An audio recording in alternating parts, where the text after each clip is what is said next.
ang bilangin ko. Kung inabot niya sa palad ko, kung inabot niya, kulang pa. Ang sabi ko, kulang pa. Tanong niya'y magkano? Miss, miss, ocho pa ang ibayad mo. Miss, miss, ocho pa ang ibayad mo. Miss, miss, ocho pa ang ibayad mo. Miss, miss, ocho pa ang ibayad mo. Miss, miss, ocho pa ang ibayad mo. Miss, miss, ocho pa ang ibayad mo. Miss, miss, ocho pa ang ibayad mo. Miss, miss, ocho pa ang ibayad mo. Miss, miss, ocho pa ang ibayad mo. Miss, miss, ocho pa ang ibayad mo. Miss, miss, ocho pa ang ibayad mo. Miss, miss, ocho pa ang ibayad mo.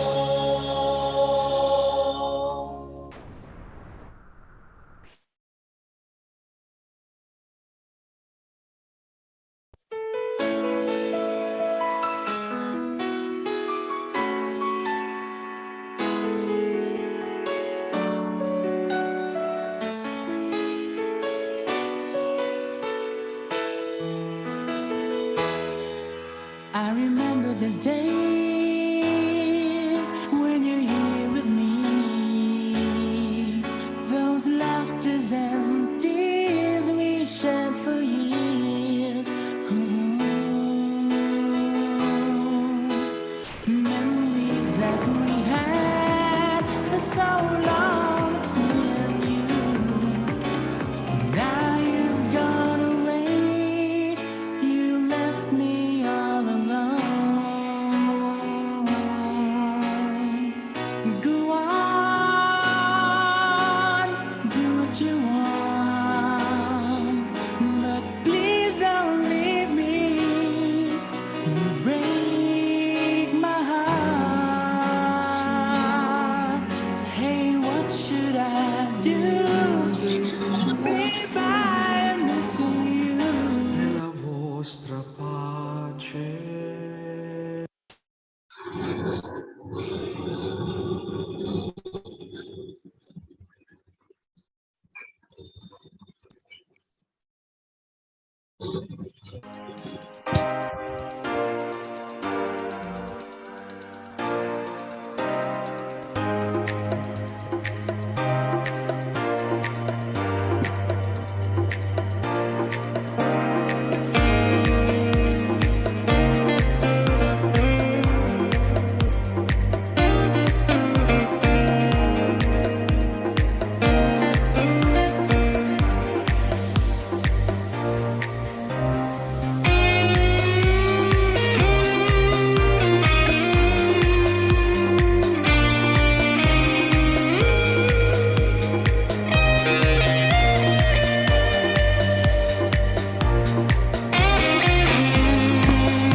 Tignan naman, nakita na naman. Lo strumento della vostra pace.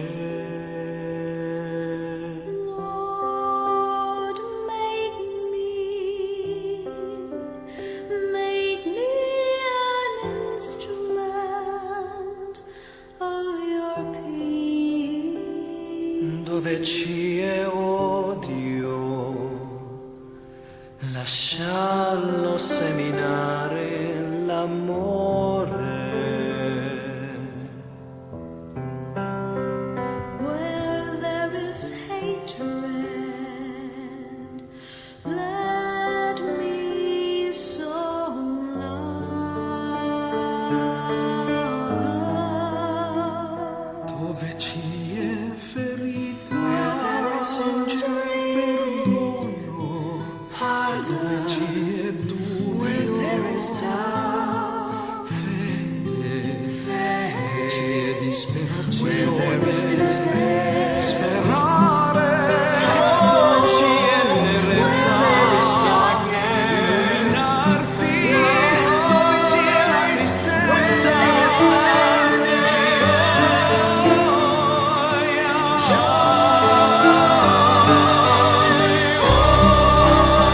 Divine Master, grant that I may not so much seek to be consoled as to console. To be understood as to understand. Love as to love, as to love. For it is in giving that we receive. It is in pardoning that we are pardoned. It is in dying that we are born again. It is in dying that we are born again. It is in dying that we are born again to eternal life. Lo strumento della vostra pace.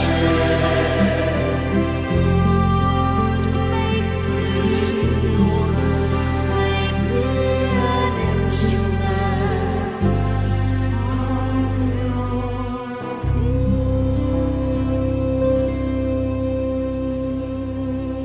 peace.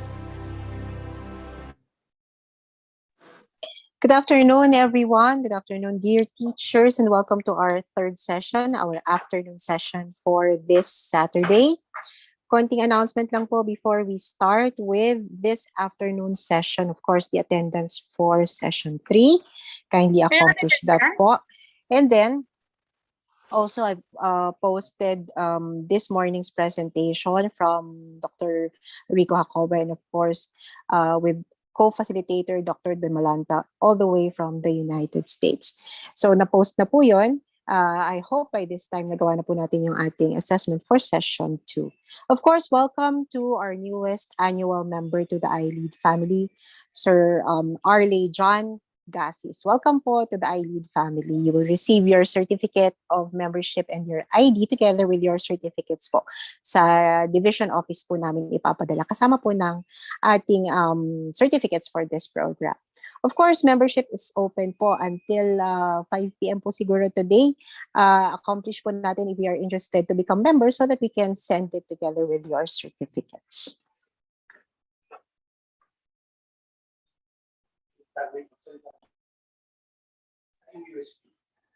Sana po by this time na download natin without a problem yung ating assessment tool. Naka-Word file po yun. So, andoon po yung ating mga assessment tasks for all the 4 sessions.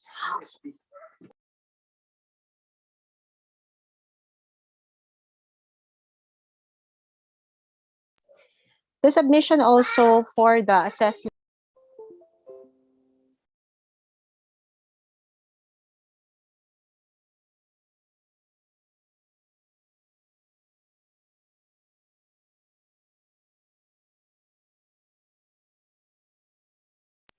Yung submission po natin ng ating assessment tool is on Sunday po, pagkatapos po natin accomplish all the 4 assessment tasks.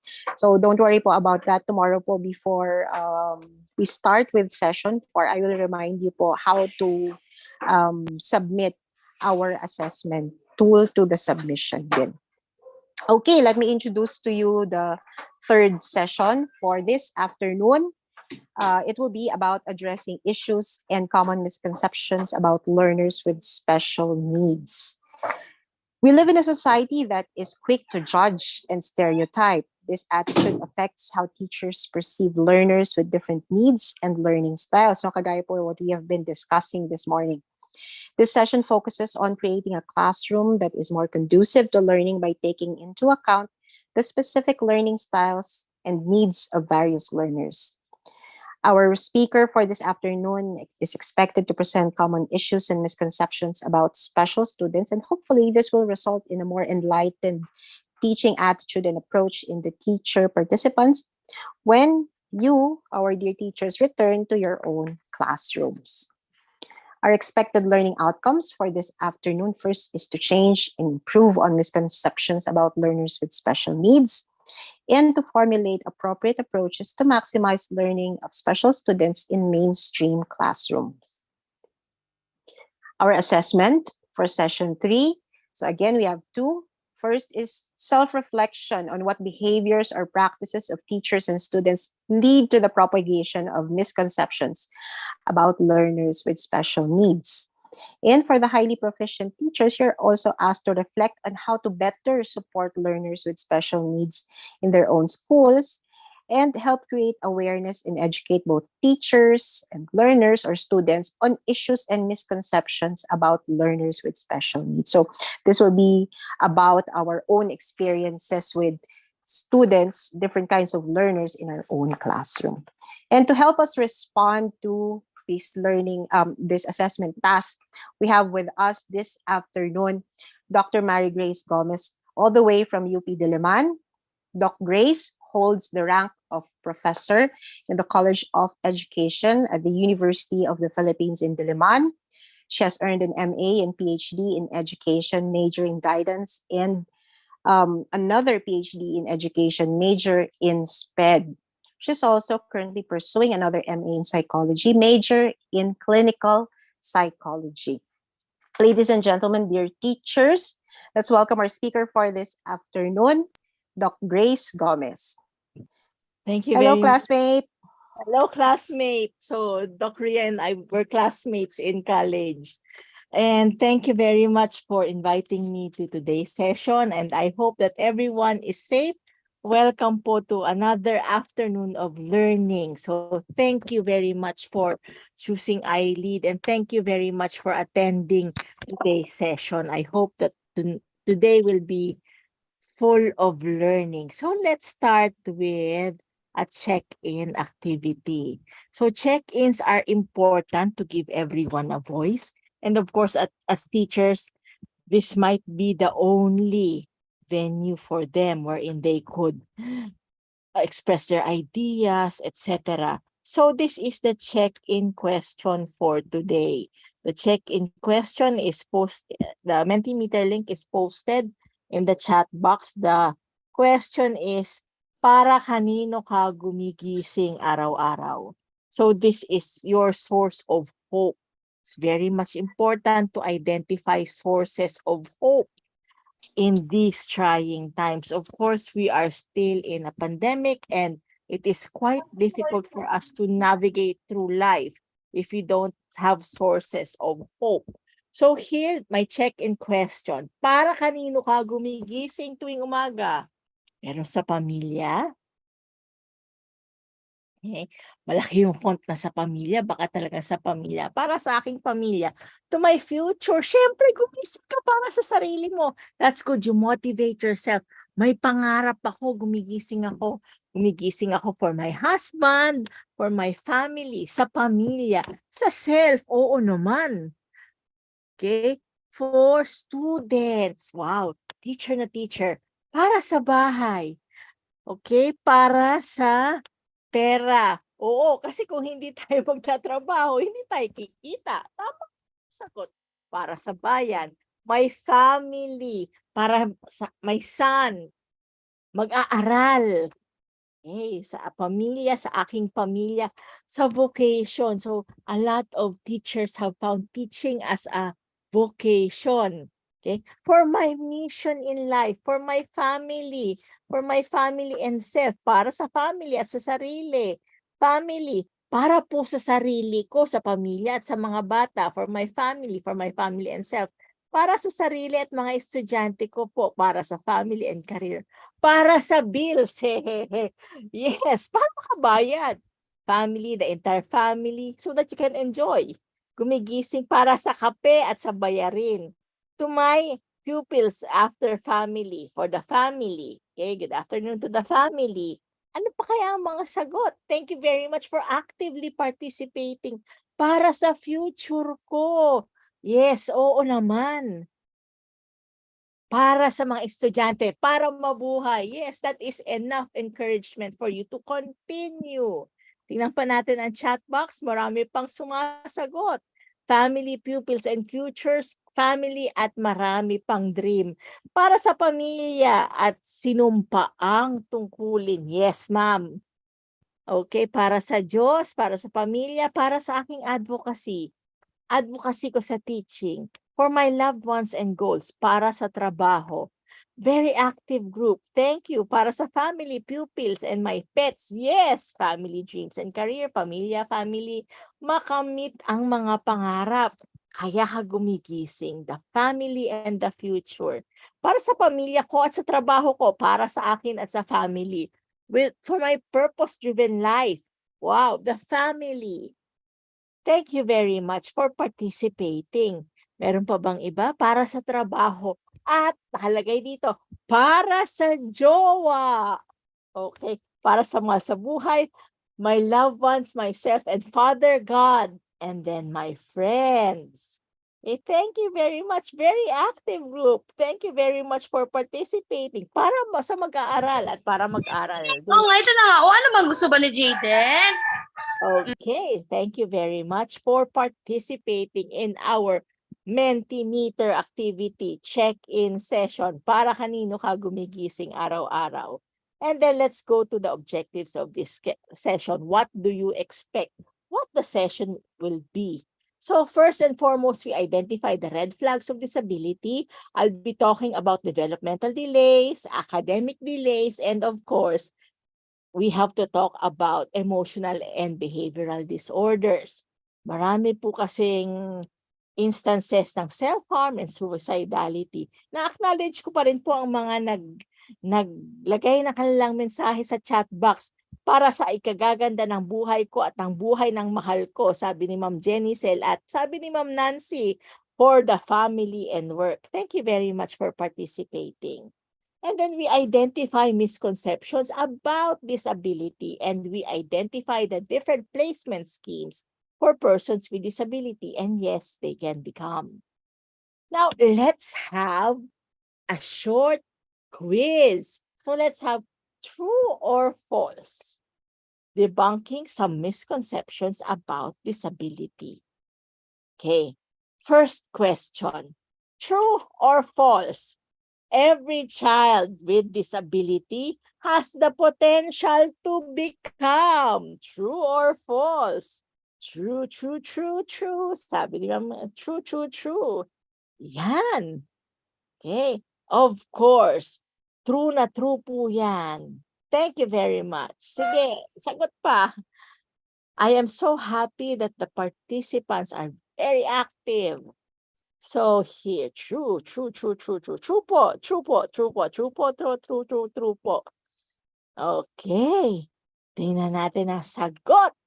Okay, true. Children with disabilities can be educated and of course, they can live fulfilled lives. Next, everyone agrees that good early childhood programming for students with or without disability should be the same. So is it true, true, true, true, true, true, true, true, true, true, true? True, true, true, true, true, true, true, true, true. True, true, true. Yes, they should be the same. Yes, in the spirit of inclusion. True, true, true, true, true, true, true. Tingnan natin. Okay, sige. Well, merong konting ano yan, may konting difference. It's not 100% the same because we have to adjust based on the disability. Yes, tama si Ma'am Raisa, should consider the needs. So essentially, hindi sila parehong-pareho. But in the spirit of inclusion, because we already have the Inclusive Education Act, the learners with disability should learn alongside peers without disability. Okay, thank you very much for participating in that question. Now, let's go to the next question. Professionals agree that all students with disabilities in secondary schools should be given a curriculum focused on vocational preparation. True, true, true, true, true. Individual differences, true, true. False, true, true, true, true, true, true, true, true, true, true, true, false, true, true, true, false, true, true, true, true, true, false. Okay, false, true, false, false, false, true. False, false, false, false, true, false, true, false. Okay, sige. Keep the answers going.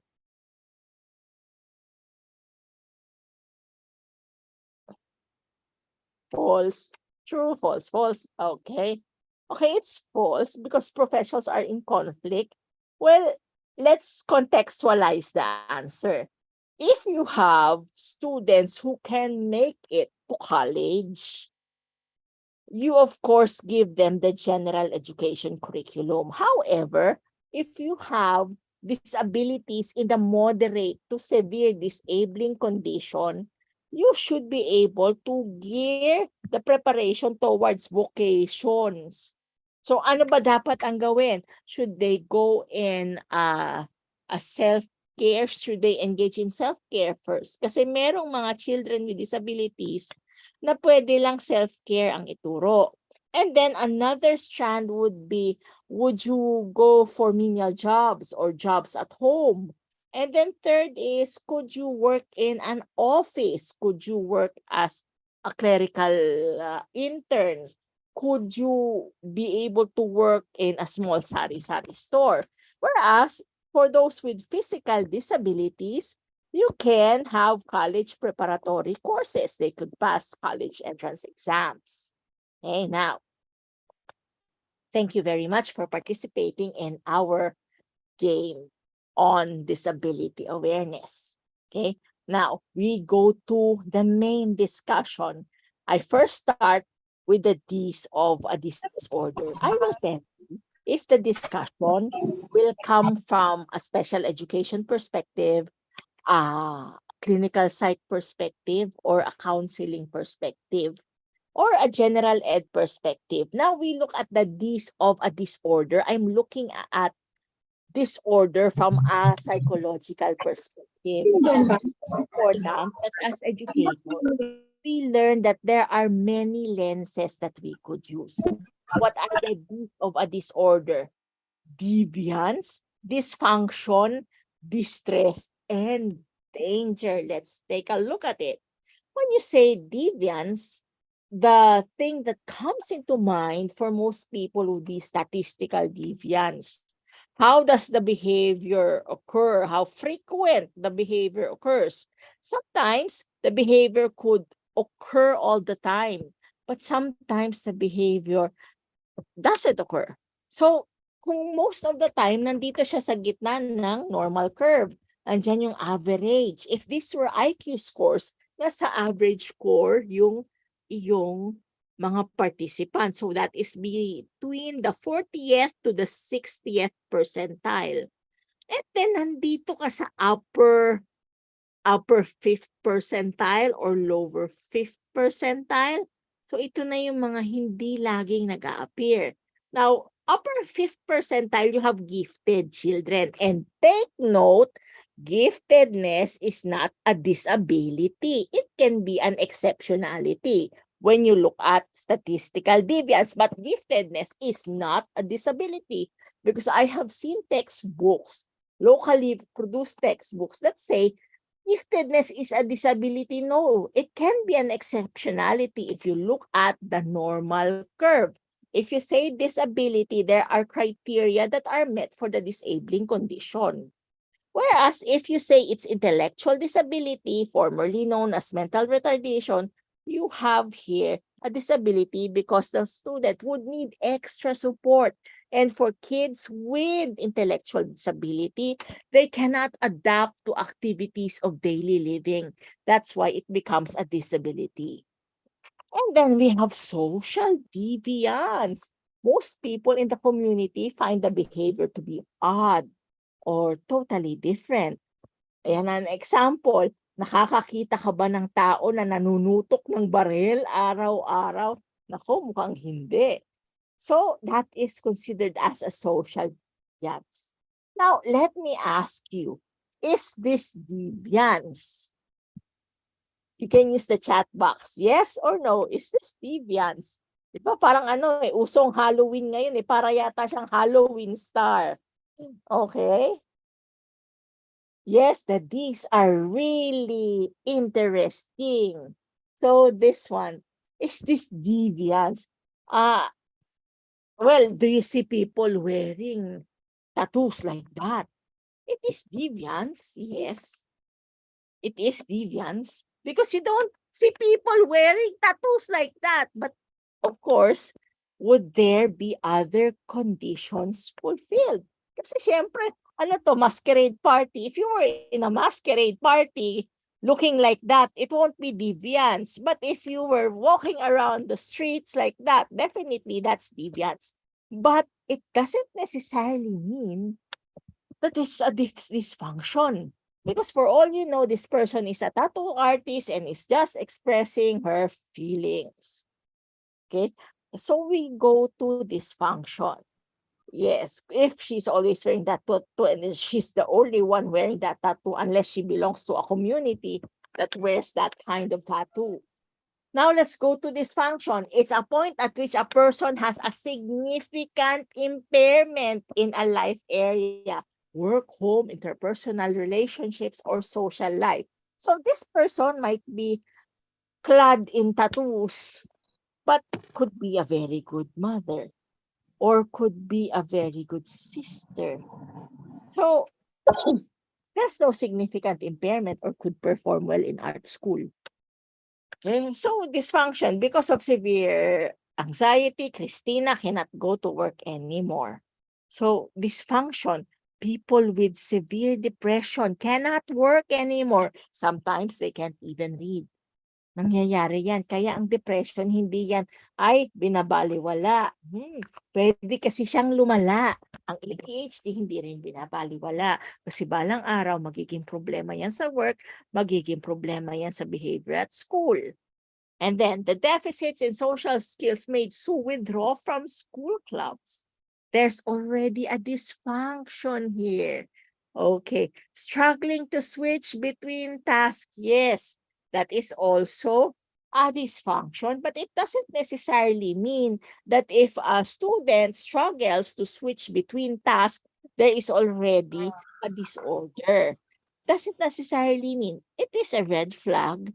And if the student fulfills the criteria for that specific condition, it may be a disability already. Okay, how about kung trip lang nila magpa-tattoo? Yes, pwedeng trip lang nila magpa-tattoo. Hindi naman siya dysfunction. Kasi pag sinabi mong dysfunction, Sir Romel, kinakailangan meron siyang bagay na hindi na niya nagagawa. Halimbawa, hindi na siya nakakapagtrabaho. Or gusto niya, obsession niya lahat ng tao magpatato sa community. So, that could have a dysfunction. That could be a dysfunction because the people in the community already don't like the actions that this person is taking. But if the person is not causing any trouble, pwede naman na it's just an eccentricity. Because if you say that a person has disability, specific criteria has to be met. Thank you, Renser. You're welcome. Okay. Distress. Ako ito yung mahirap makasama. It causes anxiety, ill feelings, or negative feelings. It is felt by the person himself or herself, and of course, it is felt by other people. So, let's say that that person had a tattoo because she was hearing voices. And because of her distress, she tattooed her face. And in fact, her whole body was tattooed. And then she decides that she has to harm all the children in the neighborhood. She decides that she should be getting a metal, one piece of metal, and she should be, well, putting marks using iron rods, heated iron rods on all the children in the community. That causes distress and it causes danger. Okay, it's dangerous already, but here you could also have her talking about her tattoos and the importance of everyone getting tattoos. It already causes distress and it is felt by contact by other people. Have you had coworkers that cause you much distress? Oh, ang hirap makasama. Di ba? Hindi mo maintindihan ng timpla. At saka pag sinabi mo sa kanila na may problema sila, sila mismo hindi nila alam. Sila mismo, ay hindi ako yan in denial. So, example, Kent is feeling so down that he refuses to go out with friends, watch his favorite TV programs, or even take a bath. Yes, people with depression can have anhedonia. That is a dislike in doing pleasurable activities. People are avoiding Mikey because she always fights with them and makes unnecessary demands. So even in relationships, there are people who have unnecessary demands. And then danger. Behaviors are detrimental to the person and to the other people in the surrounding. Yasmin, a 14-year-old adolescent, has casual and unprotected sex with acquaintances whenever she has a manic break. Yes, one of the characteristics of mania is that they have the propensity to do activities that have painful consequences or outcomes. And then whenever Armin gets angry, he throws things and hurts other people. Ay, nakakatakot kasama. When Callie fails a quiz, she cuts her wrist with a big blade. And self-harm is indeed happening to a lot of students. Other indicators, subjective distress, we talked about distress, maladaptiveness, statistical deviance, social discomfort, irrationality and unpredictability, and dangerousness. Now, let's have some terms. This is the international symbol for disability, the person on a wheelchair. Let's differentiate the terms disability, impairment, handicap. If you say disability, okay, let's have impairment first. If you say impairment, something is structurally wrong. The person was born without any eyes. So it's an impairment. It becomes a disability because the person cannot see. And it is a handicap when people place barriers on her. Take, for example, you can only pass grade 1 if you can name all the colors. How can that be? The student has no eyes. Yes, you teach them concepts of color, but they don't actually see the colors. You give them attributes of the color. They can't actually see the color. So that becomes a handicap. A handicap is a barrier placed by society on the person with disabilities. Disabilities can be congenital, you're born with it, or adventitious, it is acquired. Importance of assessment. Why do we need to assess? Of course, assessment helps in intervention. Take note that when done by a qualified professional, has a relevant degree and license, there is no such thing as improper assessment because each of the professionals they have a specific standard. Each is a standard for assessment. Some diagnoses can vary, and it is accepted in the clinical world that assessments vary. Why? Sometimes assessments are valid only for a specific time. Nakita ang depression ngayon. After 12 months, hindi na nakita yung depression, okay lang yun. Nag-recover na yung tao. Or pwedeng nagde-develop. So, first assessment, depression lang. Tapos yung pala, may mania. Yung mania, hindi siya nag-appear kagad. So, manic depressive pala siya, bipolar. Pwede naman na next, na nag-appear na lang ulit yung condition. And, well, you can have a comorbidity, and that is true. So, these are standardized tests. Level A, teachers can administer. B, bachelor's degree plus master's degree. Level C, relevant master's or doctorate plus training. So these are samples of level C tests. Bakit siya mahal? Bakit mahal? Ang mahal kasi ng puhunan dyan. For example, Stanford Binet in the Philippines, siguro mga 5 years ago, nag-canvas ako, it was 360,000.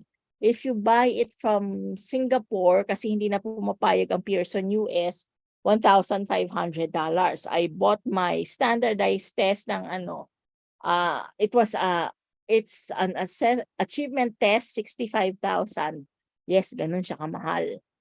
So yan, second is Wexler. You have 3 series, hindi pwede kasing isa. Yung Stanford kasi 2 to 90 ang age group. Yung Wexler, naku po, yan, iba ang pang preschool, iba yung kids hanggang high school, at iba rin yung adults. Ang bawat isa niyan, mga 320,000 5 years ago. And you have lighter, that is a non-verbal IQ test. You can use that for kids with autism. And that one costs around mga 300,000 pesos. Pricey talaga sila. These are the types of disabilities in the classroom. You have the neurodevelopmental conditions, the physical and sensorial disabilities, and then you have the notion of internalizing and externalizing behaviors. You only use these internalizing and externalizing behaviors that is only valid until the teen years. After the teen years, you cannot use internalizing and externalizing behaviors anymore. You talk about ADHD, you talk about depression, hindi na siya internalizing. Yes, depression is under internalizing behavior, but you don't say adults with internalizing behaviors. These are disabilities, these are phraseologies that are limited to the teen years. And then, remember that we must use person-first language. The person goes first before the disability. Now, these are some neurodevelopmental disorders that we see in the regular class. So, we have the first one, GDD. Bakit siya nakaparenthesis? Kasi valid lang siya hanggang age 5. And if you have a standardized test available, you cannot give the GDD diagnosis. You either have, there are delays in specific areas or there's intellectual disability. So GDD is only valid until age 5. And then you have here intellectual disability, which was formerly known as mental retardation. And you have here deficits in intellectual ability. We have autism, which is primarily a language issue.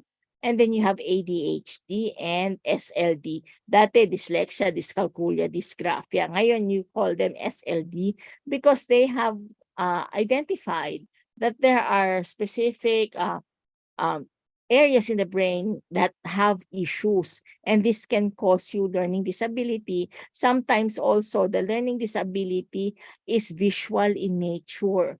So nagkakaproblema siya sa pagbasa, hindi naman dahil siya ay may problema sa mata, may problema ang kanyang brain functioning. Kaya siya specific learning disability. Sometimes it's a hearing issue, but it doesn't necessarily mean that the person has hearing impairment. Now, physical disabilities.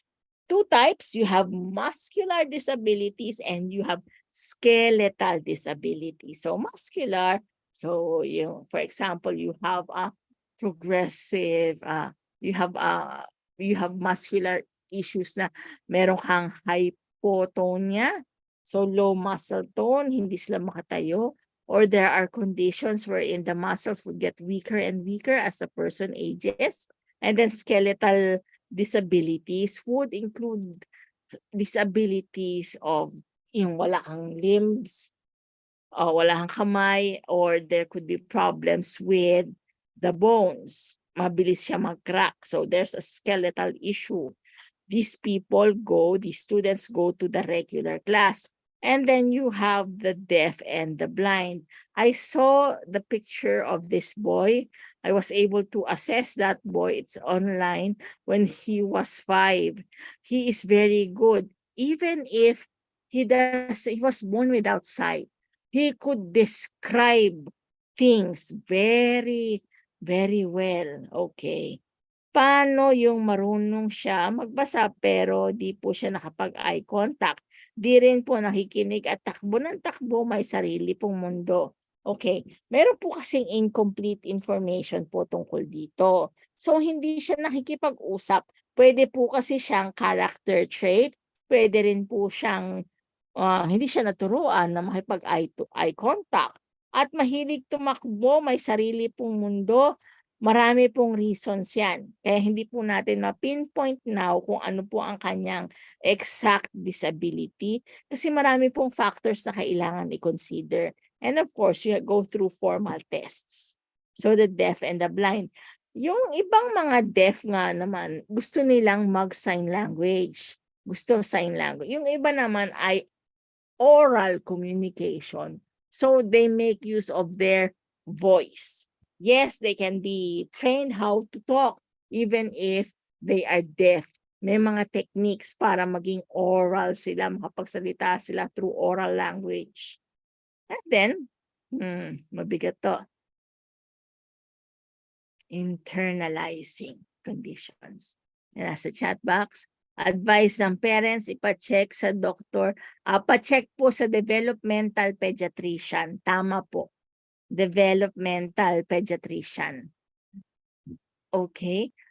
If you have an internalizing disorder, anxiety, the key feature is, thank you rin po, the key feature is worry. So anxiety, pwedeng magsama ang depression at anxiety. Pero pag sinabi mong anxiety, the key feature is worry, depression, the key feature is sadness. Okay? You can have both anxiety and depression. Pwedeng sabay sila. And ang mga disability, they love company. Pwede kang magkaroon ng comorbidity. Yes, and posible rin sa trajectory, nag-start siya, example, may ADHD. Tapos, laging hindi siya makasunod sa mga pinagagawa. Tapos, lagi siyang nakakasiro. So, pwede na magkaroon ng depression, mag-evolve into depression ang kanyang condition. And, this is a heavy discussion. We have here depression, unipolar depression, and the types of unipolar depression. So first, okay, meron din pong learner hearing impaired communication. Hindi po lahat ng tao na may hearing impairment nagkakaroon ng communication issues. Hindi rin po lahat ng may communication issues may hearing impairment. So the term deaf and mute is not acceptable. You call them deaf, and the deaf community really doesn't like this. Okay. Chat box ulit. Dali Chat box. Di po siya makapaghinig at ang kailangan po kasi kung hindi makarinig at di makapagsalita, kailangan po meron siyang audiologist report. Kasi baka may nakabara lang.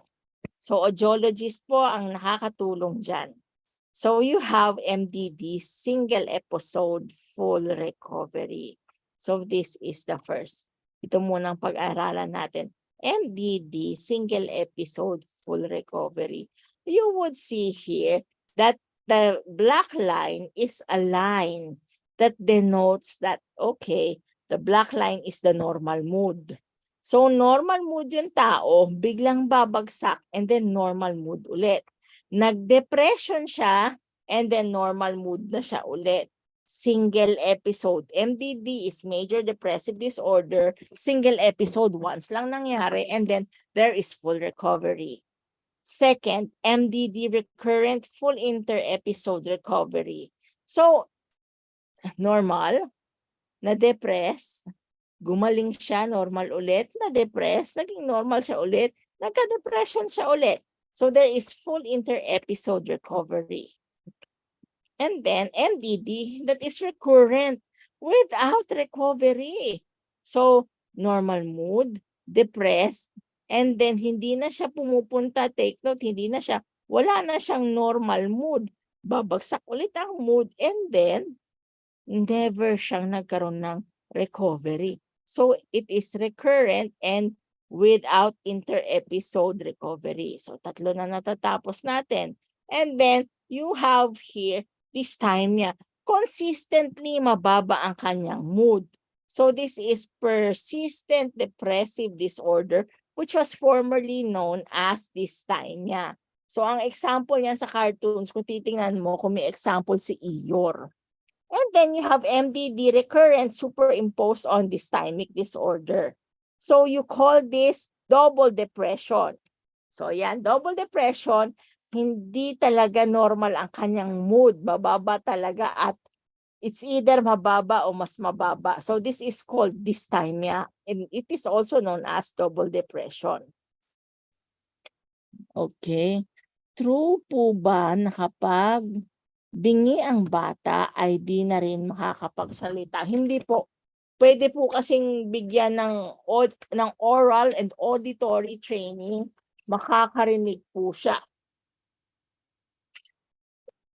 Posible rin po na gumamit ng hearing aid or nagkaroon siya ng cochlear implant kasi diretso sa brain. Dito meron siyang may parang antenna yan mga may cochlear implant. May parang flat disc na nandito sa ulo. And then, pwede na siyang makarinig. Okay. Bakit po may mga bata na nagkukwento din laging may option sa last na yes and no? Baka po meron pa pong ibang disabling condition. Hindi ko po siya masasagot kasi unethical din po sa amin gumawa ng judgment or assessment na hindi namin nakikita yung bata or yung tao. Hindi kasi laging bata, minsan adult.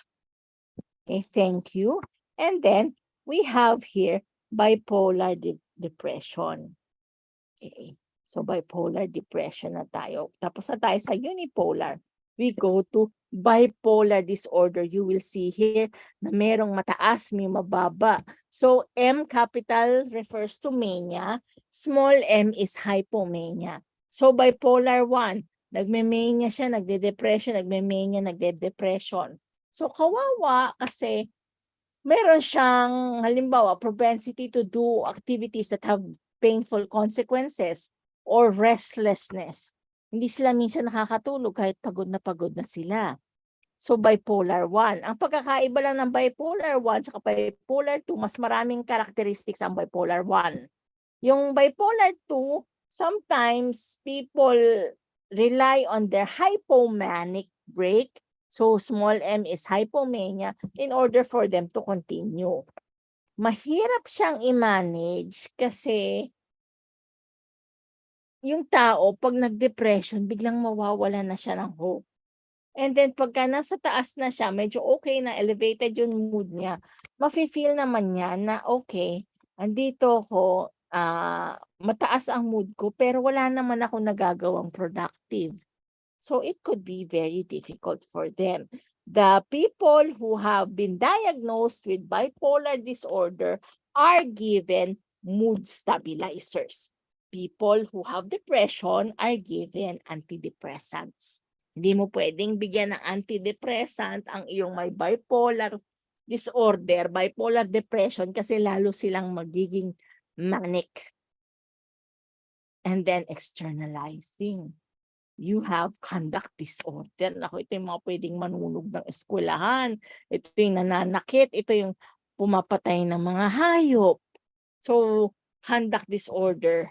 And then oppositional defiant disorder. Magsisay no yan sa lahat ng gusto mo. No, no, I don't like, I don't like, I don't like. No, no, I don't like. And then, you have here some red flags of your disability. So ano ang mga red flags natin? First, they do not meet developmental milestones. Red flag yan. Kailangan yan ipa-consult. Does not talk. Problems in pronouncing words.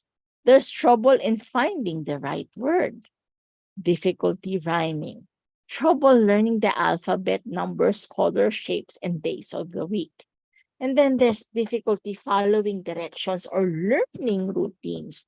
And there's difficulty controlling crayons, pencils, scissors, or coloring within the lines. Okay? And then there's trouble with buttons, zippers, snaps, learning to tie shoes. Remember that we also have to consider the age of the person, the age of the child. Trouble learning the connection between letters and sounds. Unable to blend sounds to make words. Confuses basic words when reading. Spelling errors. Paulit-ulit o hindi maka-spell it, mali ang nababasa. And there could be trouble learning basic math concepts, and there could be difficulty in telling time or does not have any concept of time. Okay, does not meet developmental milestones, no language, problems in pronouncing words, trouble finding the correct word, difficulty rhyming, mukhang learning disability, trouble learning the alphabet, colors, numbers.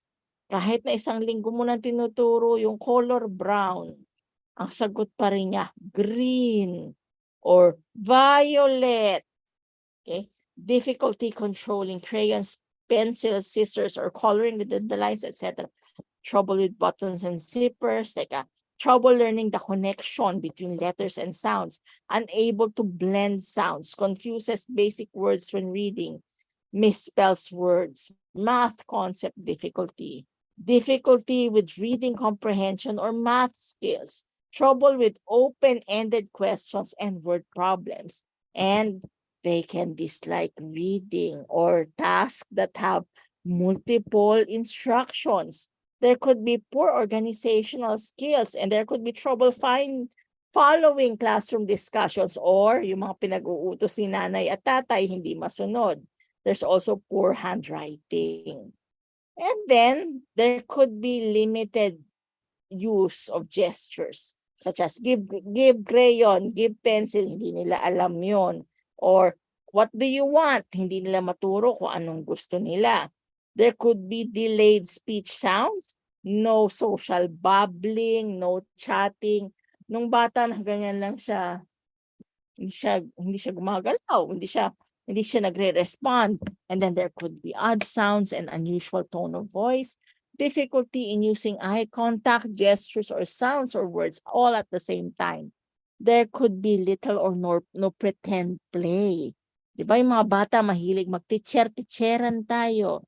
Uses another person's hand as a tool. Okay? So, for example, I want cookies. So, yung hand ng parent lalagay sa jar of cookies. Ganun siya makipag-communicate. Okay. Okay. Hi, ma'am. Ano po kayang magandang strategy sa kid na most of the time, hindi po gumagawa ng activity sa school? Halos ayaw pumasok pero pag gusto niya, mabilis naman po niyang natatapos ang activity. That is a good question. So you have here a child who is very selective when it comes to activities. And then you have a child who would say that I don't like to go to school if the classes are boring for him or her. So, tingnan natin ang functions of behavior. Okay, so functions of behavior: sit, sensory, escape, attention, tangibles. So, nakikita mo, gumagawa naman pala siya kapag gusto niya yung task. Pag ayaw niya yung task, ayaw niyang pumasok. So what do you think would be the function of behavior here? Ayaw niya yung task, ayoko pumasok. So that could be escape. He only wants to participate in tasks that he likes. So that child would just say, ayaw kong pumasok sa school. Ayaw niya yung task, sasabihin lang niya, ayaw niyang pumasok, tapos susundin naman ng mga magulang at saka ng mga teacher. So, clearly, the function of behavior is escape. Now, another question is, how will you make the lessons more relevant and interesting? So, what are the interests of the child? Dinosaur ba? Okay, ayaw niyang magtagal sa school. Yung mga bata kasi, normal na magkakaroon ng school phobia at saka dislike in attending school. Pwede silang iwanan tapos eventually matututunan din nila na napapasok sila. Yan ang ginagawa sa mga may school phobia. Ayaw niyang magtagal sa school. There could be a reason. The parents could have a system of rewards para pumasok siya. Pag perfect attendance mo, ito ang points mo, ito ang premyo mo. So you could start with rewards kasi ang mga bata gusto-gusto nila ng rewards. Okay, thank you very much, Ma'am Sharon, Ma'am Emily, Ma'am Rexina, Ma'am Maybelline, Ma'am Rowena for your questions. Okay, thank you very much sa mga nagtanong. Okay, and then social interaction could be problematic, does not look right at people, does not share warm or joyful expressions, wala siyang pakialam kung yakapin o hindi, does not draw your attention to things or show you things that they are interested in, and does not share enjoyment or interest with others. There could also be repetitive behaviors and restrictive activities. Unusual ways of moving their hands, fingers, or whole body. Whole body rocking siya. Okay? O nag-aano siya, mga ganyan. Hindi siya nagka-clap na din pag mga ganyan siya. Ganyan. Nagsi-self-esteem. Nag-aano siya. May repetitive movements. Okay? Yan. Tapusin ko lang po ito. They're very focused on or attached to unusual kinds of objects such as spoons, old dolls, forks. May fixation sila sa mga objects. They have excessive interest in particular objects, actions, or activities. There's unusual sensory interest such as sniffing objects. Inamoy niya lahat ng bagay o hinawakan niya. I had the student type niya yung mga kalbo. So, ginaganyan-ganyan niya yung ulo ng mga kalbo. Kasi iba raw ang sensation. And then there's over or under reaction to certain sounds, textures, or other sensory inputs. Okay? And then, they don't mind if there's loud noise. Perhaps they don't hear the noise. And then they don't recognize voice. The eyes are not moving. Lack of babbling. Lack of crying, doesn't vocalize excitement or displeasure, and they haven't spoken a word. Swollen or encrusted eyelids, bumps, sores, or styes around the eyes. Drooping eyelids. Minsan hindi nila mabukas yung eyelid. And then cannot watch or follow an object with the eyes. There's a whitish appearance, may cataract sa mata, and then wiggling or drifting of the eye. Hindi talaga makafocus yung eye. And then, lack of coordinated eye movements, drifting of one eye, turning or tilting the head when looking at objects, squinting or closing or covering one eye when looking at it, excessive tearing in one eye even when not crying. There's squinting, rubbing, or touching of eyes, or there's eye poking, and then avoidance of or sensitivity to bright lights. We have questions in the chat box. I would like to thank the group because they are actively participating. Nasa na tayo? Yeah. Red flags na po ba kapag ang bata ay can't recognize letters at grade 7? Yes, it is a red flag. Kasi grade 7 na siya. Bakit hindi siya nakaka-recognize ng letter? It is definitely a red flag. Ma'am Raisa, ano po kaya magandang strategy to help the kid avoid throwing things na nahawakan niya? Ay, that's a very good strategy. Why don't you can have a game on arranging things? And then, instead of throwing things, baka na-frustrate, you can tell the child, use words. Point to what you want. Use words. Okay? Para gumamit siya ng salita. I will not give it to you. Okay? If you keep on throwing things, I will not do this. Or you could have a system of rewards. If the child was able not to throw objects, meron kang reward. Hindi parunong mag-pack away. Pag hindi po mag-pack away, hindi naman po natin sinasabi na ito ay disability. Hindi lang siya marunong mag-pack away. So you could recommend specific strategies. Okay, you pack away. And perhaps you have to demonstrate how to pack away. Baka hindi niya alam kaya ayaw niya mag-pack away. Or sa bahay, hindi nagpa-pack away. Okay, thank you very much for the questions. Thank you for the questions. Loss of interest or pleasure in doing activities that were once enjoyable, decreased energy, pagod siya lagi, unable to focus, and then there is diminished self-esteem. There are pessimistic ideas about the future, and then there are thoughts of guilt and unworthiness. So nagkakaroon siya ng maraming problema. Meron siyang thoughts of I'm unworthy. And of course, I'm so guilty. Ito yung mga nangyayari. Bakit ganito ako? Bakit am I supposed to feel loved? I think that I have done a lot of transgressions. I'm not supposed to be loved. There are pessimistic ideas about the future and thoughts of self-harm, or they are actually cutting themselves. Okay?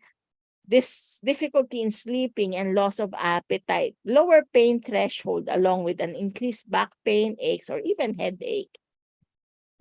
May question ulit?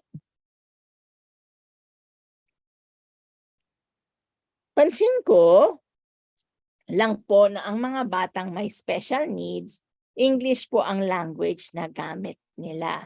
Okay, that's a good question. Bakit English? English has shorter syllables. That's why they are taught in English rather than Filipino. We have shorter syllables in English. Kaya yan ang reason. Kasi nga nahihirapan na nga sila sa cognition, pahihirapan mo pa ba sila sa pag-spell ng mahahabang word? So we have to be practical. Okay, this is Dino's Cascades model. Question, okay. Sagutin ko po after this Dino's Cascade model, Ma'am Rexina. So we have here Dino's Cascades model. This is an inverted pyramid model. So we have here different levels of support. Ideally, children should go in the inclusionary classroom. So nandito siya regular classroom. And then, bihira na sana yung mga students na nasa resource room. And then, as a special school, bas bihira ng bata and schooling within a rehab center or a hospital. That is the most restrictive environment. However, if you have a child with cerebral palsy and you enroll the child in a regular school and the child would see all the classmates doing algebra and calculus, hindi nga siya makabilang, that would be the most restrictive environment for the child. The goal of placement is to place the child in a classroom wherein he or she would flourish and the abilities would be nurtured to the fullest extent. Okay. Nasagutin ko ha. Kid, ayaw niya po alisin yung bagay kung saan nakalagay. Saan nakalagay? Like electric fan, kailangan po di niya alisin kung saan ito nakalagay. Pag nilipat mo, iiyakan, explain mo. Okay, so kailangan kasi kung ganyan ang kanyang characteristics, yung fan, ililipat mo, kailangan bago mo palang ilipat, kakausapin mo na siya. Kailangan kong ilipat yung electric fan ha. Dito ko ililipat yung electric fan. Ay, hindi mo kailangan umiyak. Pwede ko rin naman ibalik. Pero itong electric fan, ilalagay ko muna dito kasi. So, may dahilan. So, you have to explain first kung iiyak siya. Explain mo muna kung bakit mo kailangan gawin para uunahan mo na siya. O saan ko ililipat yung electric fan? So, you have to explain it to the child. And then, when it comes to placement, you have accommodation, modification, and individualization. You have here a me. When you say accommodation, you are in the regular class. Okay, dahil sa ikaw ay may problema sa iyong paningin, I will sit you in front. Or if you have an issue on attention, I'll sit you in front. If you find long tests difficult to answer, I will give the test. I will divide the test. So 10 questions, 10 questions. You have the same test and same time limit, but I'm presenting to you the test by 10 or by 5. Okay. And then modification, you will change your lesson, for example, from a printed lesson to Braille, or a printed lesson or a spoken lesson to sign language. And then individualization, totally iniiba mo yung curriculum kasi hindi na kaya ng bata. Okay, thank you rin po, Ma'am Rexina. What can be done? Keep calm, have the child assessed. Okay, depende sa condition. Ask questions from the professionals. Now, as regular teachers, as receiving teachers, what strategies can help learners with special needs? Or ang tanong natin, how can you help learners with special needs? So ilalagay ko yung Zoom question. How can you help learners with special needs? So we have here a whiteboard activity. So nag-click lang ako sa whiteboard. Dito sa whiteboard, makikita mo there's an arrow key, there's a draw icon, and then gagamitin natin yung sticky notes. So please use the sticky notes. You can even change the color of your sticky notes. So please use the sticky notes when answering. Dito tayo sa ating whiteboard. How can you help learners with special needs? That would be my question. From Ma'am Marian. Hello po, ma'am. Paano po naman kapag habit ng mga bata na makipag-away sa classmate o may sinasabi na negative sa kanya, negative sa kanyang classmate? At worst po kapag tinanong ni teacher, mangangatwiran at magwa-walk out. May time din po na nagmura siya sa teacher at tinapunan niya ng tinapay. Everyday po siyang problem ni teacher at mga bata. First, I think that there is a problem with understanding the classroom rules. Second, we have to reiterate that when they speak to teacher, they should speak to teacher in a regulated voice and they should not be shouting at teacher. Yan. What can be done for pupils who have negative? Ang conduct disorder po ay negative po. Hindi po siya negative conduct disorder. Ngayon po, ang conduct disorder, kailangan po siya assessed. Kailangan po siya diagnosed. So, they start being hostile. Kasi po, meron din po tayong mga discipline rules. Pag hindi po sila, please use the sticky note. So, ito ang select, draw, shape, line, text, sticky note. Sticky note po ang gamitin natin sa ating whiteboard. So balik tayo sa sagot. We have rules in school. And of course, if they break the school rules, meron niyang karampatang parusa. And then, when the child has a diagnosis na conduct disorder, we have to look for the best placement possible. So, yan. When answering po, you please use the sticky notes. So, nasa kaliwa, meron kang draw, select, meron kang shape icon, meron kang line icon, text icon, and then go to sticky notes. Yan, thank you.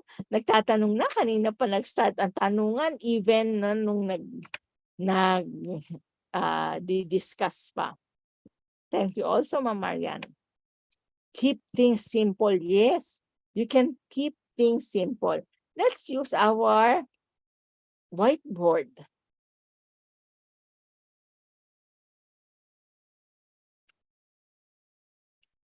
Yan. Just keep the questions coming in the chat box.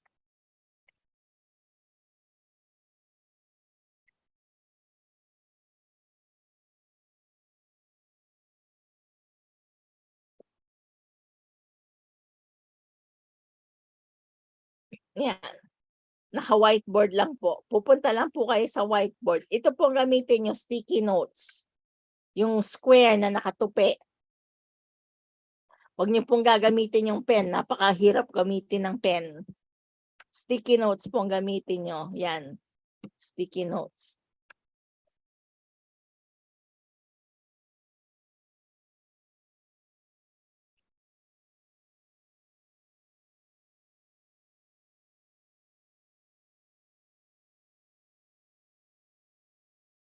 Yan, ang dami na nagtatanong. Sabay-sabay ng Q&A and discussion.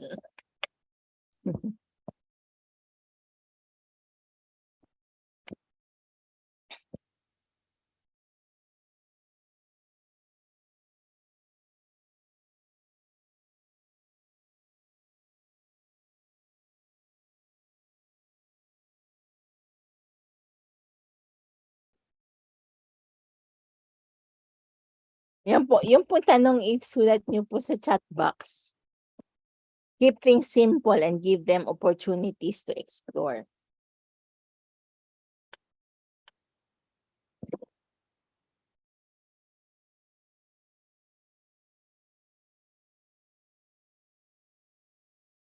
Yung mga tanong niyo po sa chat box niyo po isulat. Yan, kasi how can we help?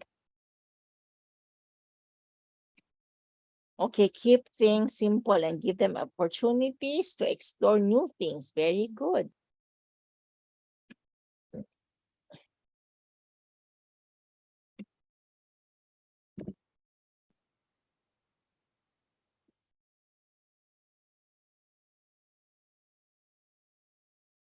Yes.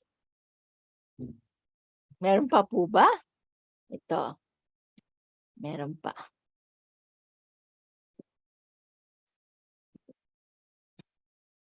We have to break down the discussion and even the task. You have to break it down in smaller steps. Yes, and then go slowly.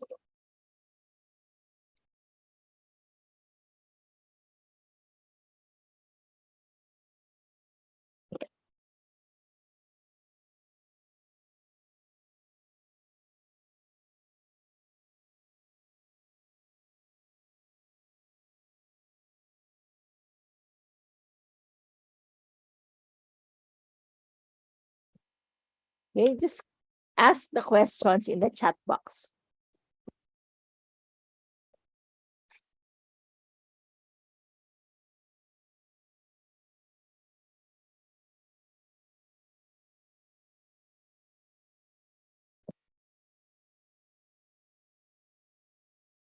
Keep things simple.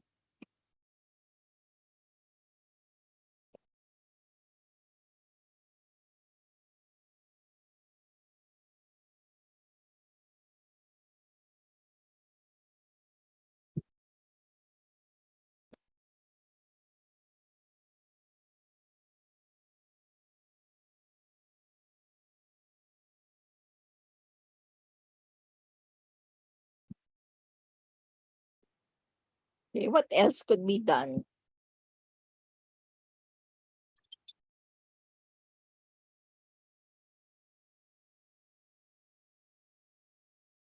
Yan.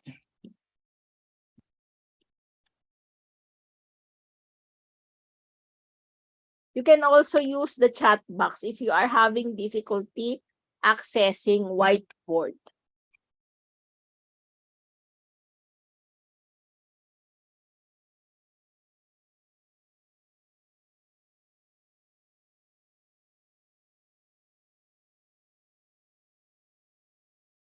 You have to identify their special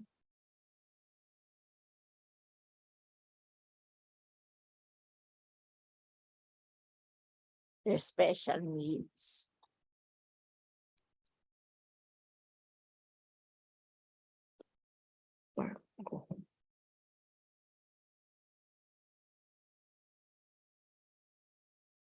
Okay. Meron pa po ba? Mas masagot sa chat box? Okay. Anyone else? Meron pa po ba?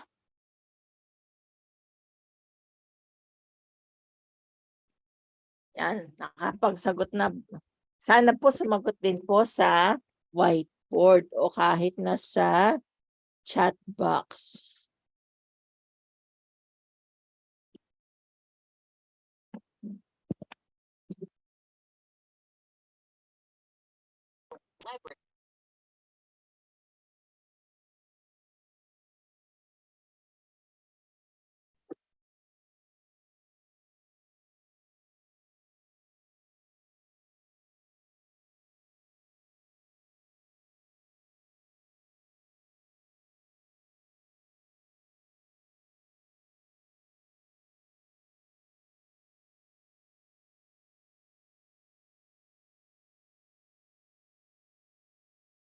Discover the student's strength.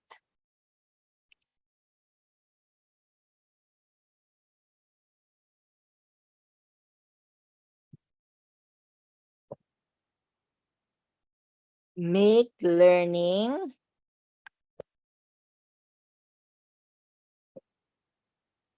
participative. Yes, and that's why I asked you to participate.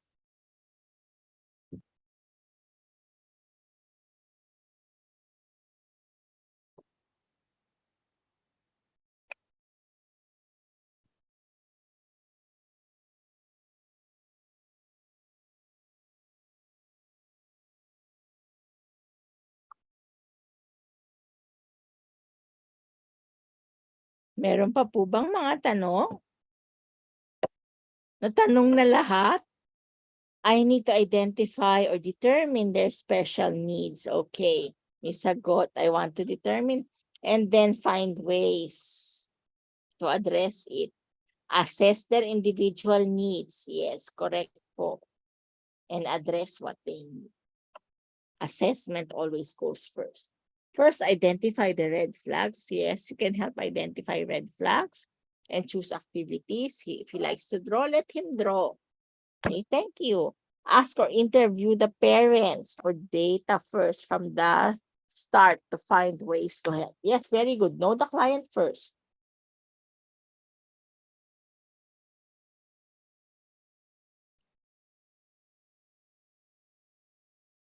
Access and address their needs accordingly. Provide independent practice. Identify the needs to start the activity suited the needs.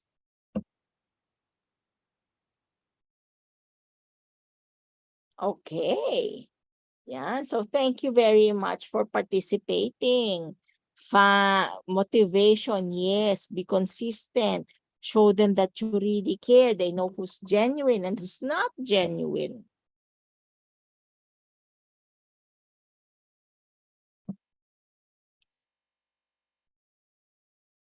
Show them that you care for them. Be consistent. That is very good. Consistency. Appreciate accomplishments. Provide regular quality feedback. Yes, and the feedback should describe the behavior.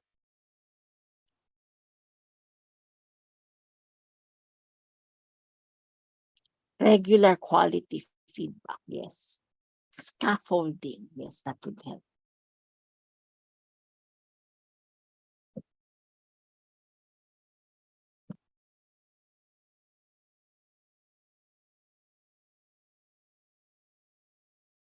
Okay? So parang hindi na gumagalaw ang chat at nasulat na rin ng mga participants yung kanilang mga responses sa chat. Consider their uniqueness. Okay, sige. Just keep the questions coming.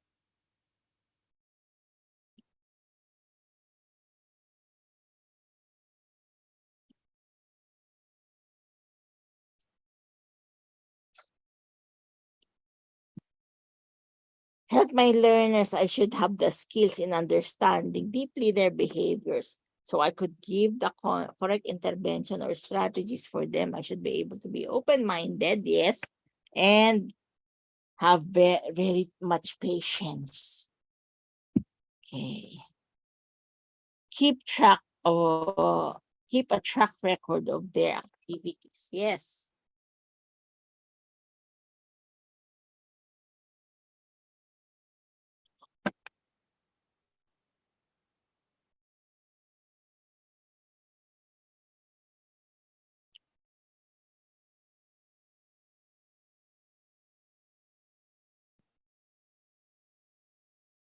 Apply Bloom's taxonomy. Yes, pero importante dito puro skills. Depende sa type of disability because sometimes kids with disabilities can't make use of higher order thinking skills.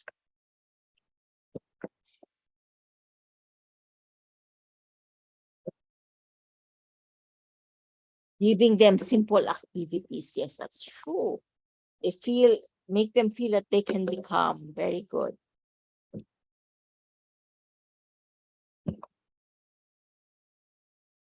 Well, ang kakayahan kasi depende sa type ng test na ibinibigay. Maraming types of tests. And you have the corresponding license or certification. Never segregate the child. Yes, in the advent of inclusion, so that the child will learn behaviors of peers that do not have the disability. Acknowledge the learner's achievement. Yes, that's very important that you acknowledge their achievement. And continually give them praise for a job well done. Remember that reinforcement behavior goes where the reinforcement flows. So a child will always look for reinforcement or rewards. Let the learners feel secured and appreciated first. Very good. Celebrate. Okay, small. Introvert. Ang introversion po kasi ay hindi disability. It's a personality characteristic. It's a trait. Kaya pag sinabi mong introverted, okay lang yan. Kasi hindi naman siya pathological condition. If it affects socialization, so how do you say that it affects socialization? Should you have 20 friends? Pwede naman isang friend lang.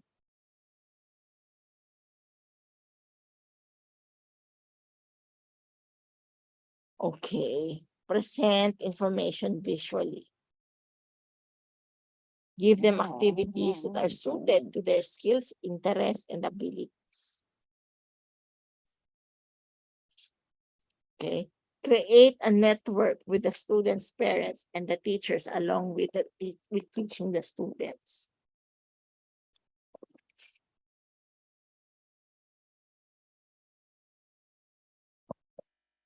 Giving the activities use, developing mentally appropriate practices. Yes, tama yan.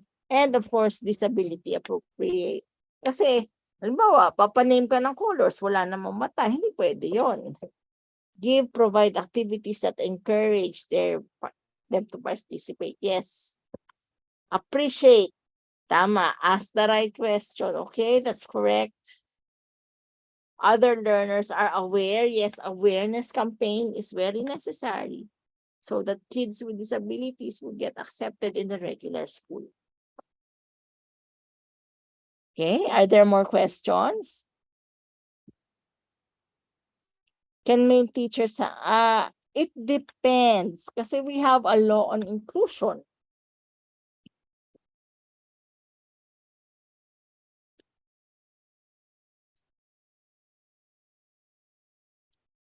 Yes, male teachers can also handle. Sa US, may mga male teachers.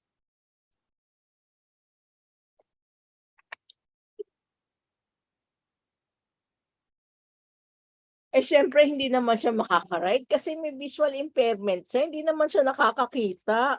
Paano mo siya papasulatin? Kailangan may braille. Pwedeng oral ang pagbigay ng test. Kasi syempre, kung hindi ka nakakakita, hindi talaga. Kung bakit ka Braille, or pasagutin mo siya orally.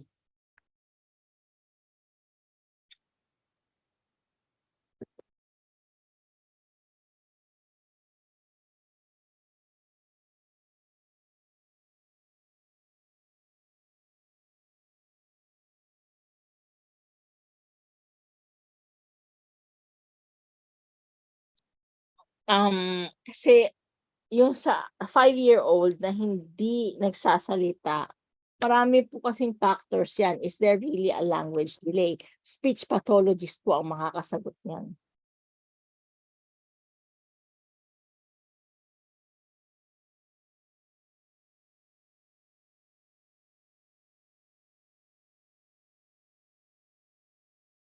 Speech path ang makakasagot niyan. Questions pa po?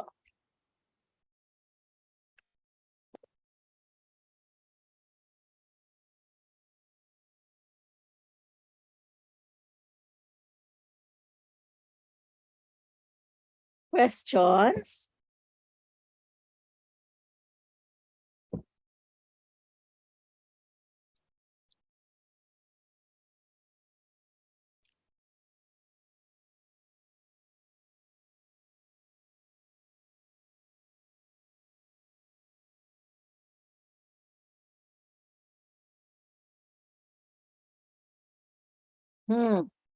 You have to ask kung bakit no idea. Kasi baka escape ang function of behavior niyan.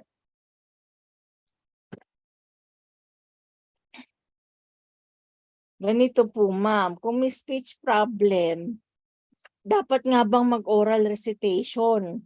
Ang tanong ko, para yung bulag na pinapag-name nyo ng colors. Hindi naman talaga makakapag-name ng colors yung bulag kasi hindi niya nakakakita. Kung may speech difficulty po siya, at talagang, for example, meron siyang cluttering disorder, depende po kasi sa klase ng disorder. So you have to give another activity that would approximate it. Kasi kung speech problem siya, at talagang may problema siya, halimbawa clutterer siya, hindi lang siya stutterer, clutterer siya, hindi mo talaga siya makabibigyan ng recitation. Kailangan mo palitan. Para yung sinabi mo doon sa walang paa, para pumasa ka ng PE class ko kasi standing long jump ang aking test, mag-standing long jump ka. O ang tao na may paraplegic siya, o sige, para ikaw ay pumasa, kailangan mong sumayaw. Hindi talaga magagawa yan. We have to be very practical. It's like telling a deaf person, a completely deaf person, that in order for you to pass my English course, you should be able to pass the dictation test. Ay, kahit na po kulay blue na po kayo sa kakasigaw, sa harapan ng tenga ng bata, hindi po talaga siya sasagot. Yan. Keep the instruction simple, yes.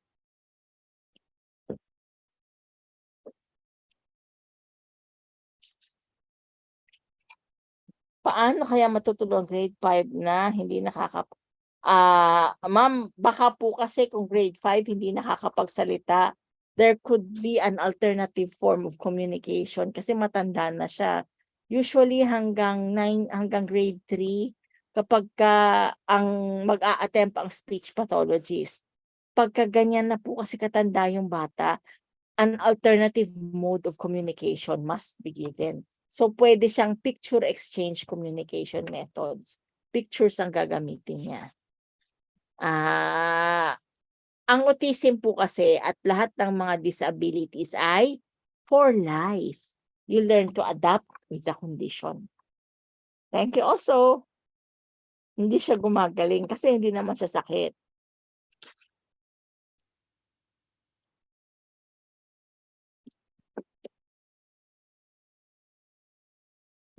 Okay.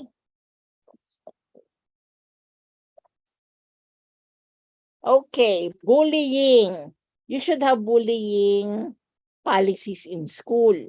Pangalawa, what do you do to a bully? Tell the bully to stop, report the bully to the school or social media administrators. You can also inform the teachers, the parents, block the bully if it's a social media bullying. And of course, kung grabe na ang bullying, posible rin naman po na police intervention.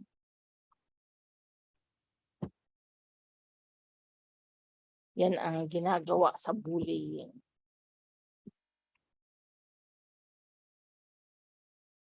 Hindi po talaga siya pwedeng iiwan. Laging kasi po, pag may cerebral palsy, mahina rin po ang muscles niya. Hindi rin nagko-cooperate yung brain at mga muscle groups niya kung may ginagawang action. That's why some kids with cerebral palsy, depending on the part of the brain that has damage, nagkakaroon po sila ng problema even for communication. Posible pong hindi rin magsalita ang mga batang may cerebral palsy, so you can resort to pointing.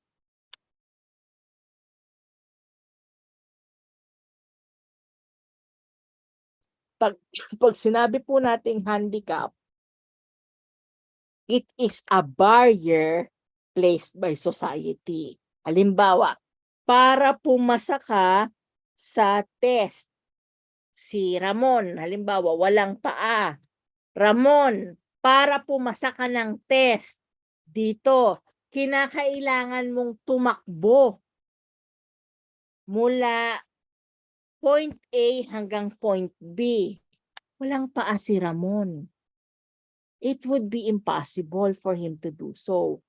By presenting him that activity in order to pass is a handicapping condition. Ang handicap po is a barrier.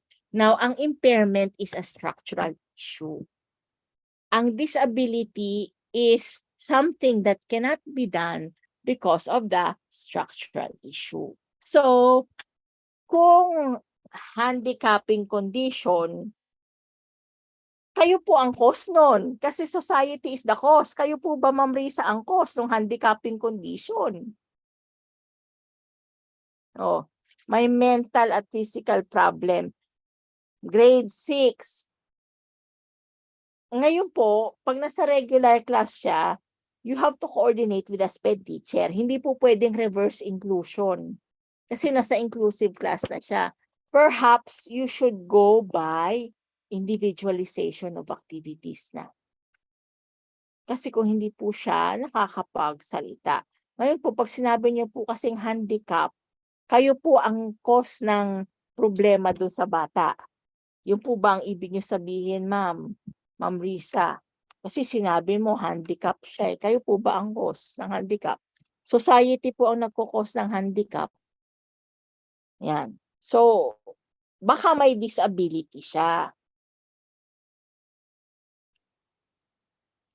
Now, Ma'am, may pupil kaming kulang talaga sa pansin. Okay, let's go to functions of behavior again. Sensory escape, attention, tangibles. Kulang siya sa pansin. Ano kaya ang kanyang issue? Sensory escape, attention, tangible. So it is, Sir Florence, titingnan mo kung ano doon. So, kung kulang sa pansin, attention nga ba ang function of behavior? And then you have to address that specific function. When you look at a behavior, you have to look beyond the topography of behavior. Yung nakikita mo, dapat beyond that ang nakikita mo. Kasi baka mas malalim pa doon ang kanyang suliranin. Ibig sabihin, he cannot walk.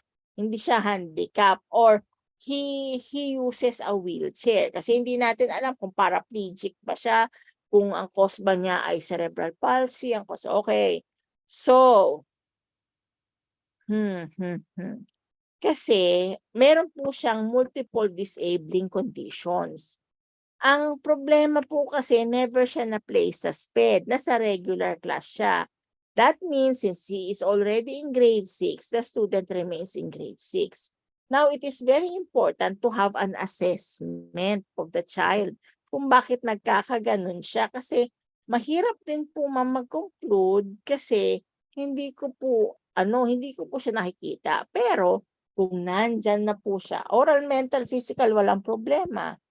So, kung walang problema doon sa mga areas na yan, dapat nasa regular school siya. Ang modification lang niya ay PE. Hindi po siya minomodify ang ACADS niya kasi okay ang kanyang ACADS niya. Ang hindi lang niya nagagawa, lumakad. Nasa regular class po siya. Sa PE po ang may modification. PE lang. Yun lang ang imomodify. Yan po ang placement niya. May modification sa PE. Siyempre, di nga siya nakakalakad. Tapos ang test niya, para makapasa ka, kailangan mong tumalon. Hindi nga siya nakakatakas sa wheelchair niya eh. Nandyan siya. So, that would be a handicapping situation.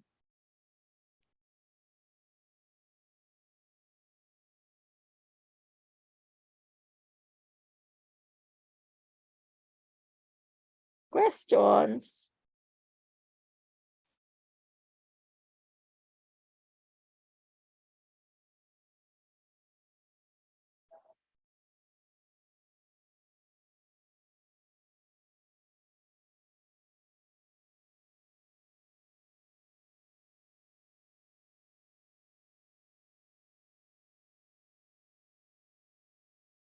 May tanong pa po?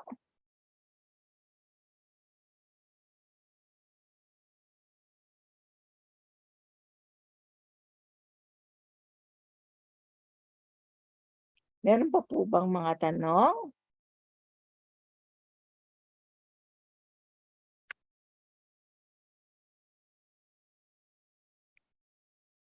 May questions pa po? Kung okay po kasi siya, okay po siya talaga pong ang placement niya ay regular class.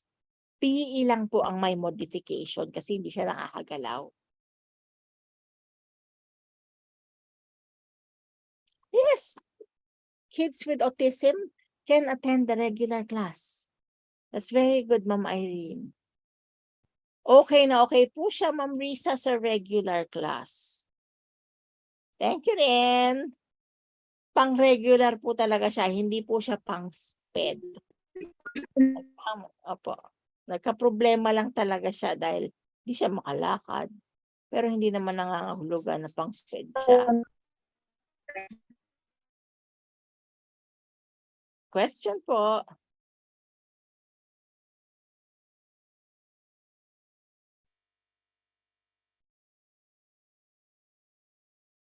Grade 9 ang student ko at deaf, hindi siya marunong ng standard. Kailangan po niya na meron po siyang session with the SPED teacher na sumisenyas. Kasi po, kailangan po talaga niya matuto ng communication. Meron din po kasi tinatawag na homemade signs. Kung nagkakasundo kayo na yun ang senyas para sa mga ginagamit na salita, pwede rin po yan. Pero mas mainam po na matuto siyang sumenyas.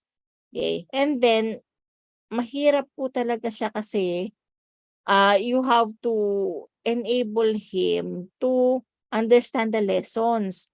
Ang sign language po ay ibang-iba sa mga leksyon na nakasulat. Child. Okay.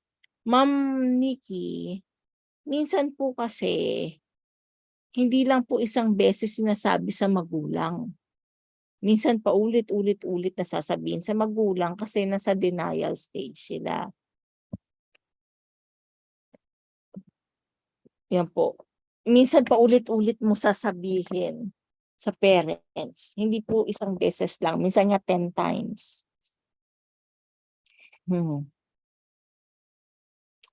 Repeater.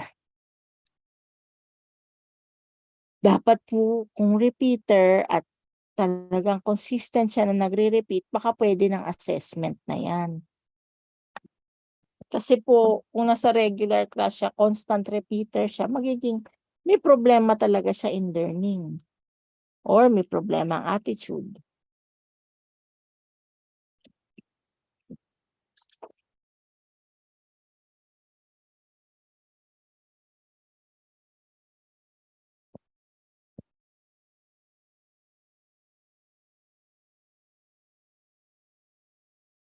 Okay, questions pa po?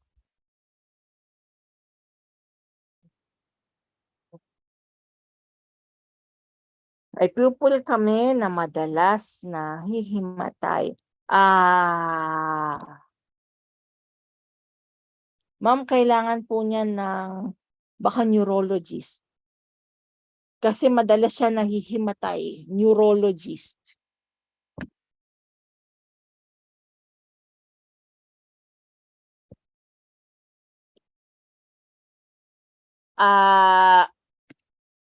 Ma'am, yung parent kasi, when the child has a condition, hindi niya yung matanggap kasi ang perception nila, yung child extension ko. Ibig sabihin ko, may disability yung anak ko, may disability rin ako. Hindi nila matanggap yon. So, kinakailangan na paulit-ulit yan. And continue on having anecdotal records because these are objective proofs that there is really an issue with the child. Okay po ang mga may visual impairment na nasa regular class. You can give the examination orally.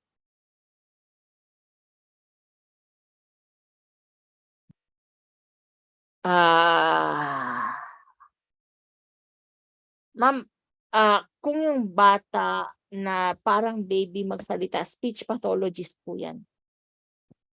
Speech pathologist po na ang may domain dyan. Kung grade 10 na po, blending consonants, ito po ang may papayo ko kasi grade 10 na siya. Kung papa-assess siya, ang dami niyang gaps na kailangan mapunon. Tapos posibleng may learning disability siya or posibleng intellectual disability. Alin po sa dalawa. Pero hindi ko po kasi nakikita kaya hindi ko po pwedeng sabihin kung ano yung condition. And then, number 2, perhaps after grade 10, the child could focus on technical and vocational work.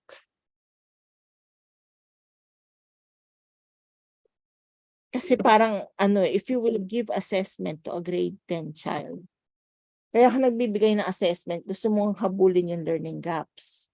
Ngayon, at this point, na marami na talagang learning gaps at pre-nomote, mahirap na pong habulin yung learning gaps. So the best thing to do is now to focus on tech-voc skills kung talagang wala siya sa academics.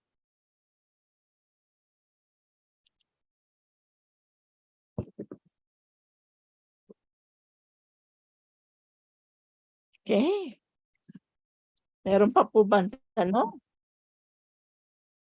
Yung sigaw ng gugulo. Okay. Sigaw ng sigaw. Kasi po ma'am, kung yung bata ay sigaw ng sigaw, ano po muna ang reason kung bakit siya sigaw ng sigaw? Third year na siya eh. Nasaan na yung sigaw ng sigaw? Yung bata sigaw ng sigaw, okay? At nagwawala. So pagdating nanggugulo ng buong klase. So una sa lahat, ang nakikita mo sumisigaw at nanggugulo. First, look at the function of behavior. Bakit siya sumisigaw at nanggugulo? Hindi ba niya maintindihan yung lesson? Is it escape? Is it attention? Sisigaw ako para magalit ka sa akin. Kasi gusto kong pansinin mo ko. Or sisigaw ako para makuha ko yung gusto ko, access to tangible. So, meron kang reason ng sigaw ng sigaw. Ma'am Irene, I would suggest that you look at the function of behavior and you go beyond the topography of behavior. Yung nakikita niyo sumisigaw. Dahil baka may mas malalim na dahilan pa dyan ang kanyang pagsigaw.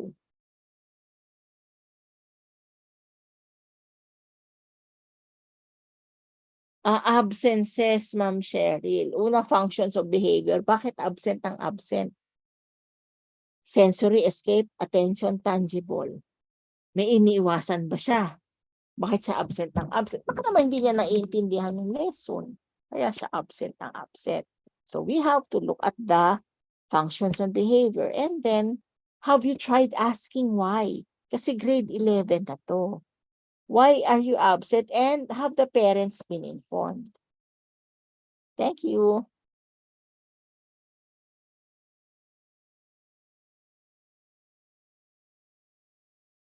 Yes, ma'am. Yan pong batang sigaw ng sigaw na nasa kinder, you have to look yan. Anong function ng behavior? Kaya siguro sumisigaw, para attention ba siya? Gusto niya maging popular sa klase? Sensory ba? Naiinitan? Nalalamigan? Nagugutom? Escape ba? Sumisigaw para magalit ka, hindi ka na mag-math class.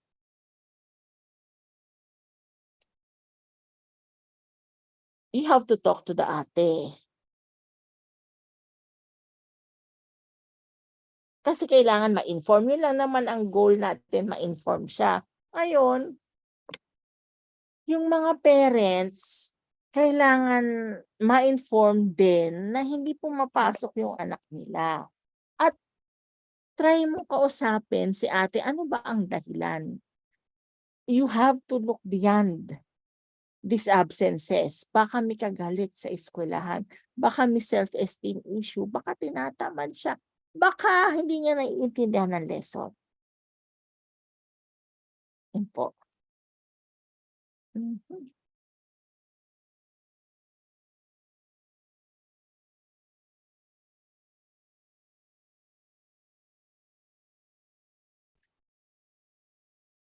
Anong dapat gawin?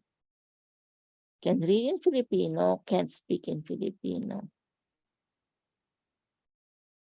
Posible po na ito ay learning disability.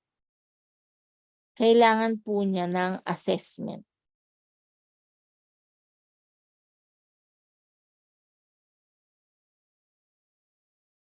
Pwede po kayo makipag-coordinate sa SPED kasi kung multiple disabilities po yan, pwede po kayo makipag-coordinate sa SPED. Ngayon kung wala po talagang SPED, ibigay natin sa bata yung mga activities na kaya niyang gawin. And prerogative niyo rin po kung i-enroll niyo siya at papa-move up ninyo na alam niyo yung ganyan ang condition. Kasi merong nag-usap sila, okay, attend ka pero certificate of participation ang bibigay namin sa inyo, hindi high school diploma. Meron din high school diploma ang binibigay because of inclusive ed. Hindi po kasi pwede ang reverse inclusion, Ma'am Lisa. Hindi po talaga siya pwede na nasa regular class na tapos ire-reverse inclusion mo. Baka pwedeng special education pull out. Meron pong mga bata na nahihirapan sa isang wika. Kailangan pong malaman ng dahilan, may assessment kasi baka learning disability specific to Filipino. Okay po, kasi bawal po talagang reverse inclusion lalo na meron na tayong batas. Bawal siya.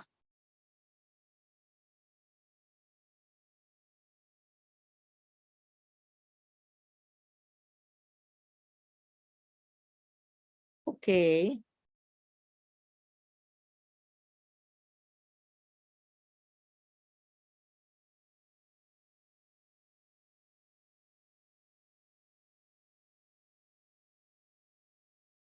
Questions pa po?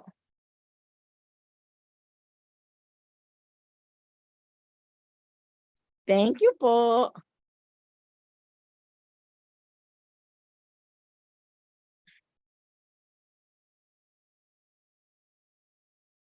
Thank you, thank you, thank you.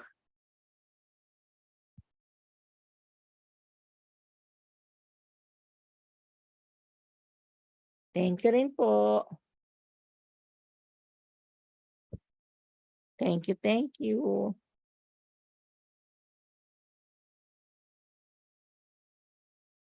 Salamat po.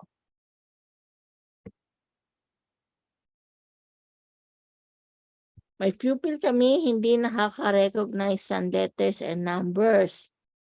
Dapat niyo pong sabihin at ipaalam sa parent. Tama po yun. Yes, ma'am. Kailangan pong ipa-assess. Thank you, Ma'am Sheena.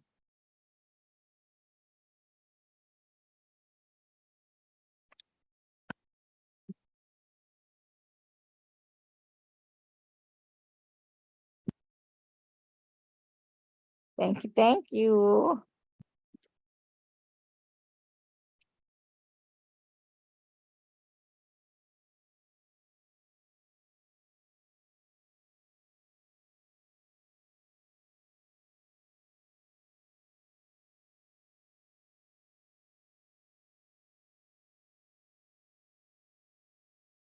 Thank you po.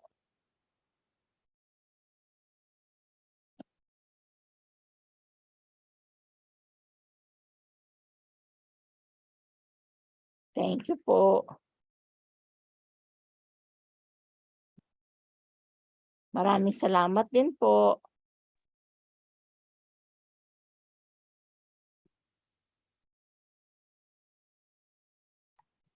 Thanks din po. Thanks, Ma'am Liza. Thank you po.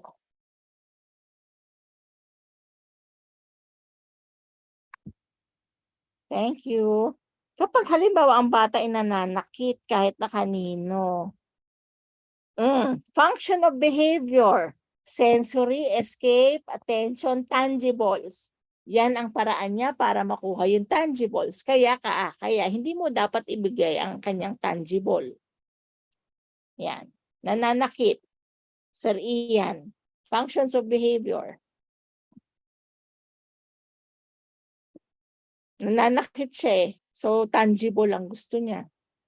So, hindi mo dapat ibigay. And then, give an alternative. Use words. Tell me what you want. Point to what you want. Yan. Tomorrow is more exciting.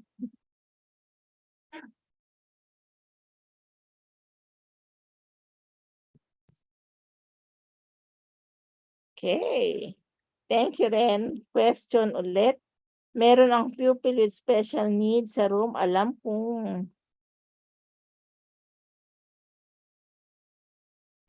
hindi successful ang tracing activity.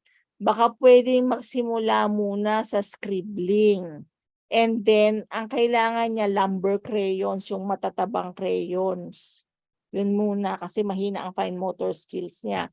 And then, para lumakas ang fine motor skills, sa bahay, pagwalisin, kasi pampalakas yan ng fine motor skills, pouring liquids, pouring solids, fine motor skills. At kailangan palakasin yung fine motor skills.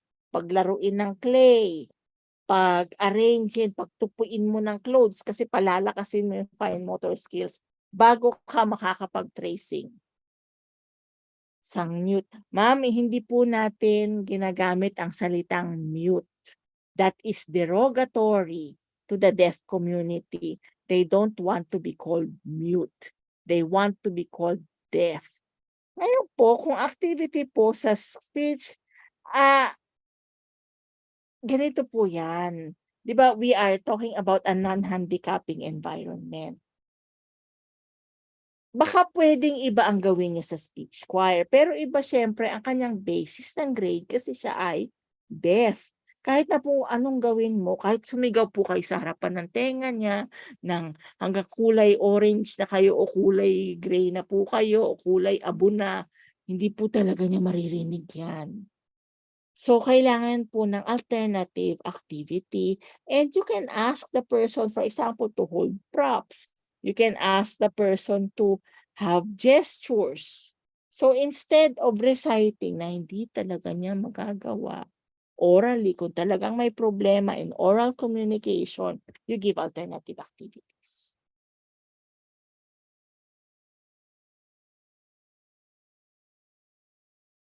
Ma'am, ang handicapping po kasi, you are presenting a barrier to the deaf child. So, ibig sabihin, para pumasa ka ng aking speech class, kailangan makapag-speech choir ka, magsasalita ka. Titingnan ko papakinggan ko kung tama ang enunciation mo. Naku, hindi yun. Hindi copying condition yun. But if you give an alternative, that is accepted. Okay?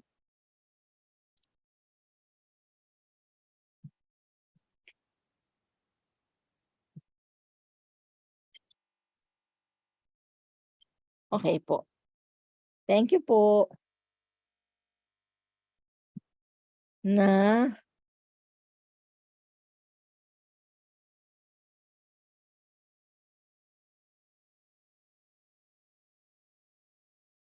sinabihan siya pero abang.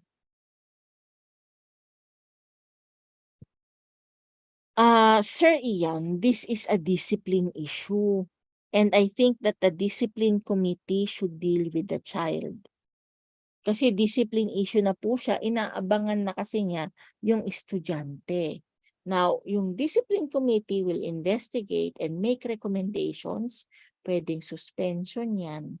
Pwede ring expulsion kung talagang nanakit na siya. So the discipline committee has to make the decision.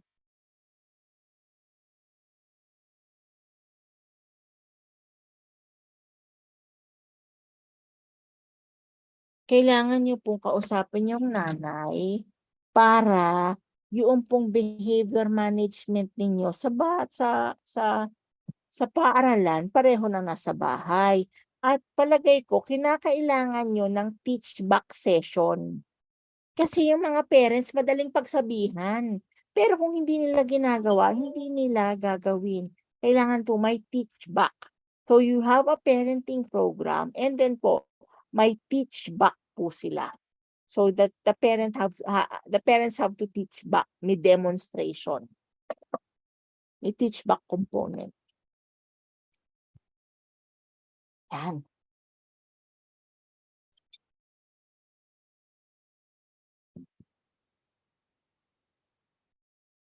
Okay po.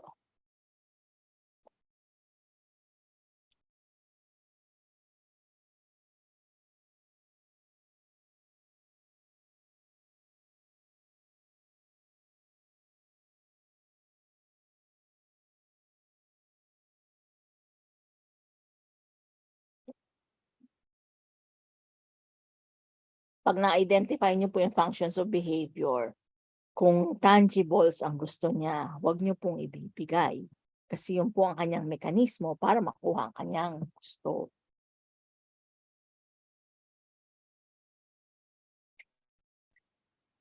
May pag-asa matulungan, yes, for dyslexia. However, disabilities are mild, moderate, severe, and profound, depending on the degree of severity.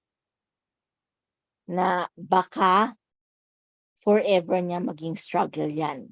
I know of a teacher in journalism, meron siyang severe dyslexia. It takes her 1 hour to read a page. It has been her constant struggle. And she teaches English. Yan. Mahirap talaga. English, 1 hour niyang binabasa ang isang page. May dyslexia kasi siya. And it is at the moderate level. Wala pong guarantee kasi ang therapy. Therapy will make the life of the child better. Early intervention can produce greater results. However, some disabilities are really difficult to handle. Lalo na kung nasa severe range of impairment. So severe, grabe na talaga. Mas mahirap po mag-intervention.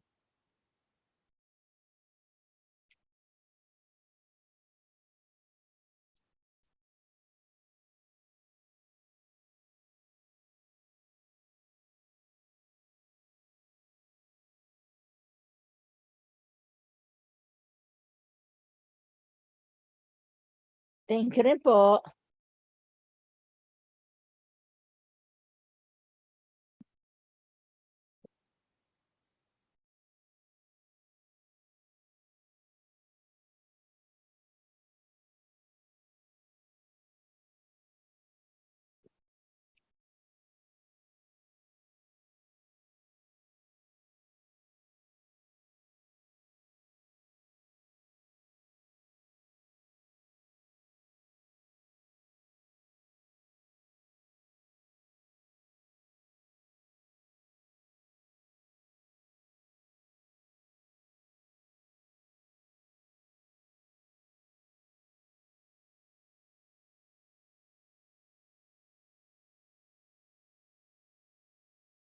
Okay?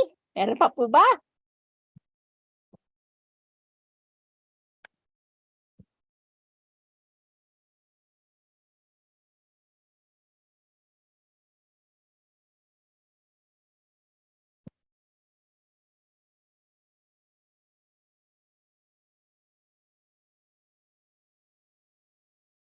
Makausap ko mga bata ng bata, pero pati po sila di sila na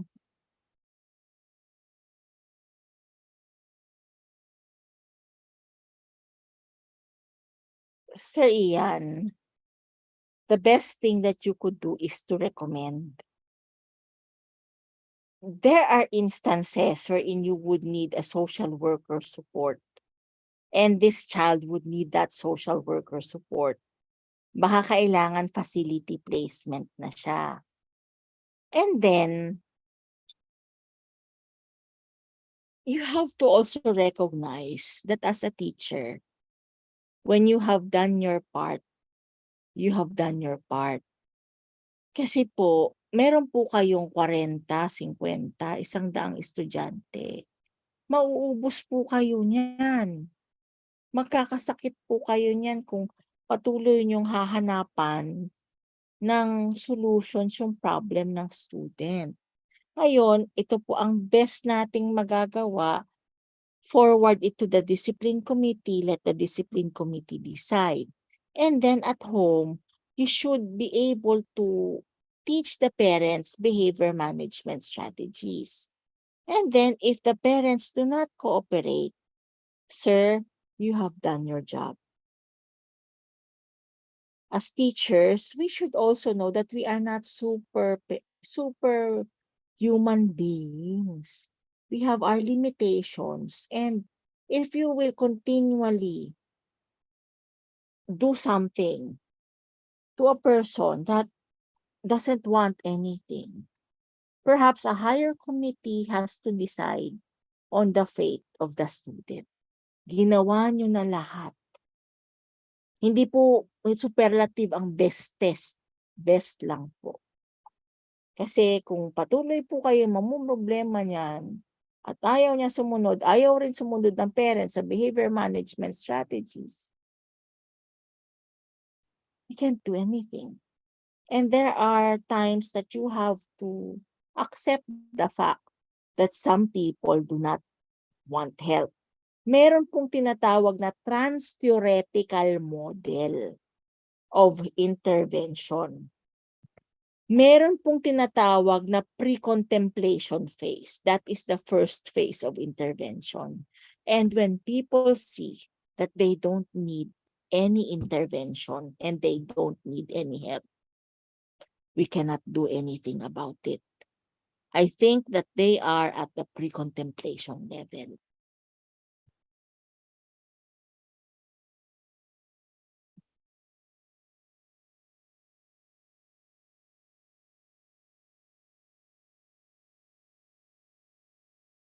Hirap sa tracing grade 3. Ma'am, we have to have assessment kasi hindi po natin alam kung bakit siya hindi nakikipag-mingle. Baka hindi siya nakikipag-mingle dahil nahihiya siya. Baka may muscular issue. Marami pong reason yung hindi nakikipag-mingle at hindi umaalis sa silyan. Tracing, baka mahina ang fine motor skills niya. Kaya kailangan mo ng palakasin yung fine motor skills. So, ano mga gawain? Again, for fine motor skills, so you can ask the child to sweep the floor, set the table, fold clothes. Fine. Lahat ng kamay ang gumagalaw. Fine motor skills. Pouring liquids, pouring solids. Lahat yan, fine motor skills. Maghalaman, fine motor skills development yan. Okay? Yan.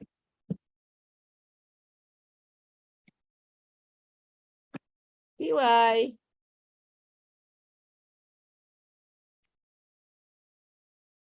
Pakisagot. Yan. Hello. Hello. Yeah. Saan? Lazada? Saan? Second floor? Saan? Saan yan? Sa Iwan gas? lang. Pakiiwanan mo na lang diyan sa sa lobby, sa reception. Hindi, iniiwan lang talaga diyan. Lilista mo lang doon sa logbook nila.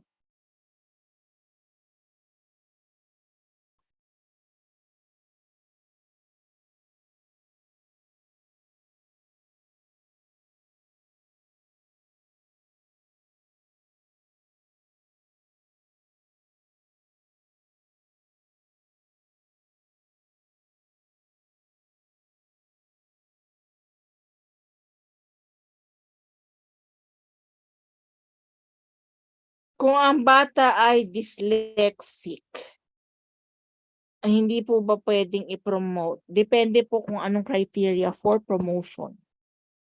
Pero kasi kung dyslexic siya, dyslexia, posible kasi na meron siyang skill sa ibang subject. Hindi lang siya nakakabasa ng matino.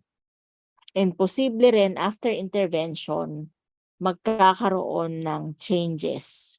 Pwedeng gumagalaw pa rin yung letters, pero pwedeng siyang makakuha ng skills para matuto siyang magbasa. Okay. Sulat ng sulat. Una po talaga, hindi po natin alam kung bakit siya sulat ng sulat, Ma'am April. So, kailangan natin alamin muna, bakit siya sulat ng sulat? Okay, if it is a function of behavior, bakit siya sulat? Baka nag-i-enjoy lang siya sa pagsusulat. At hindi po masama na nag-i-enjoy siya sa pagsusulat. Perhaps that the child could be given a notebook kung saan siya pwede magsulat na magsulat. Ano po ba ang strength nila? X, magaling draw. He loves to draw. Initially, kung drawing ang strength, pwede mong i-anchor yung activity on drawing. And we also recognize the fact that we teach students who are with multiple intelligences. So, pwedeng merong for drawing, pwede ka mag-devise ng lesson na ang iyong assessment, formative assessment, may magdodraw, may magsasayaw, may gagawa ng skit, etc. So, depende po at saka may objectives po tayo per lesson. So, there are tasks that you can use drawing and there are tasks that you cannot use drawing. Okay? Ayan po. Maraming salamat po sa mga nagtanong at nag-participate.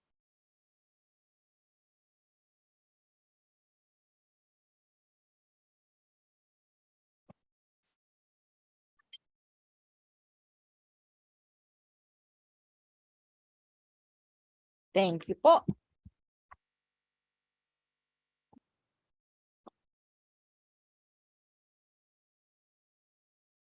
Yung survey po namin, when you answer it, you have a certificate of participation.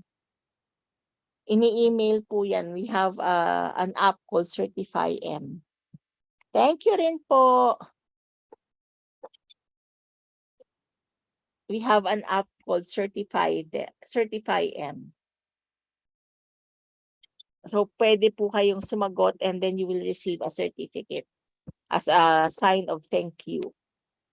Doc Grace, baka pwede mong brief lang what the survey is for para Okay. alam nila. We are creating a survey, a study on inclusionary attitudes. There are no right nor wrong answers.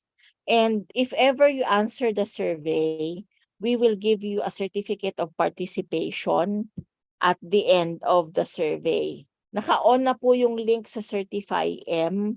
So, automatically po bibigyan po kayo ng certificate. If you are not given a certificate, please email me so that I could send you the certificate.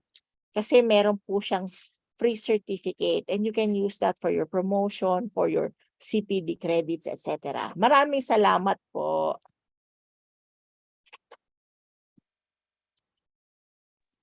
Thank you, Doc Grace.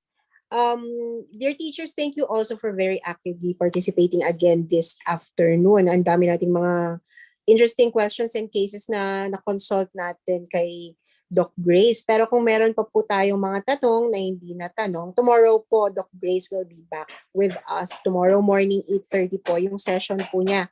Related topic din po sa mga na-discuss natin, but it's going to be more exciting and serious, I suppose. Pero ito po yung mga cases na nai-encounter natin, maybe not so often, but nevertheless, marami po tayong matututunan, and this will give us a heads up on what to do when we encounter certain cases. Kagaya po ng mga na-share natin this morning and also this afternoon with the rest of the group.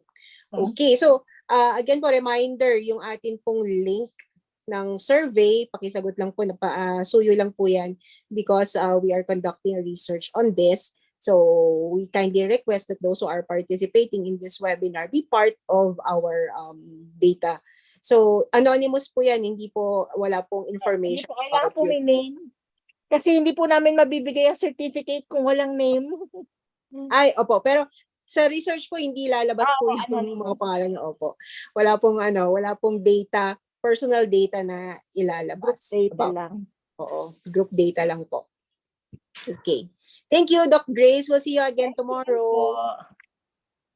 Okay, dear teachers, some reminders lang po before we end our synchronous session this afternoon with Doc Grace. So, unang-una po, of course, yung request namin to answer, please, the survey that we posted on the group chat. And then po, of course, to answer the assessment for this afternoon sa ating session 3 assessment tool. Reflection lang naman po yun. So, ang dami po nating pwedeng ma-share dyan kasi ang dami naman po natin palang experiences about students who are differently abled or students with learning disabilities and other disabilities. So, yun po yung we reflect on our teaching and learning experiences with having these learners in our classroom. So yun po yung ating assessment for this afternoon. I will also post Doc Grace's presentation for this afternoon after this session. Reminder lang po, those who would like to be members of i.LEAD, ang cut-off po natin is 5 p.m. today. So, after 5 p.m. po, baka hindi na natin ma-process yung membership certificates nyo and your ID. So, if you're interested, kindly beat the 5 p.m. deadline. Okay. Thank you very much to everyone po. We'll see Doc Grace back tomorrow at 8:30 in the morning. So, I'll keep the Zoom open para po masagutan pa natin yung link. So, rinipost din po ni Doc Grace.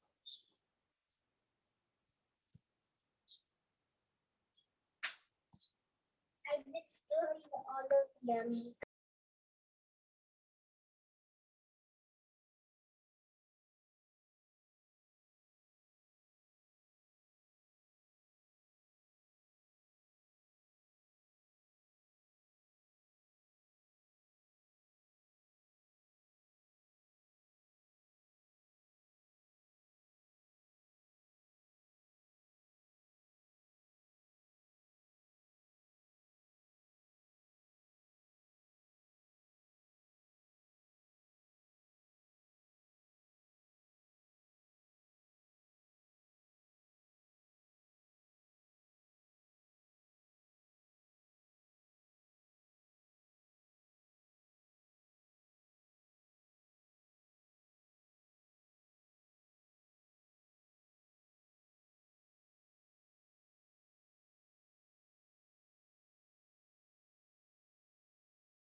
If tapos na po tayong mag-answer dun sa ating survey, you can leave the Zoom platform po. But I'm just keeping it open for those who are still accessing the link. So, nandito po kasi sa chat yung link.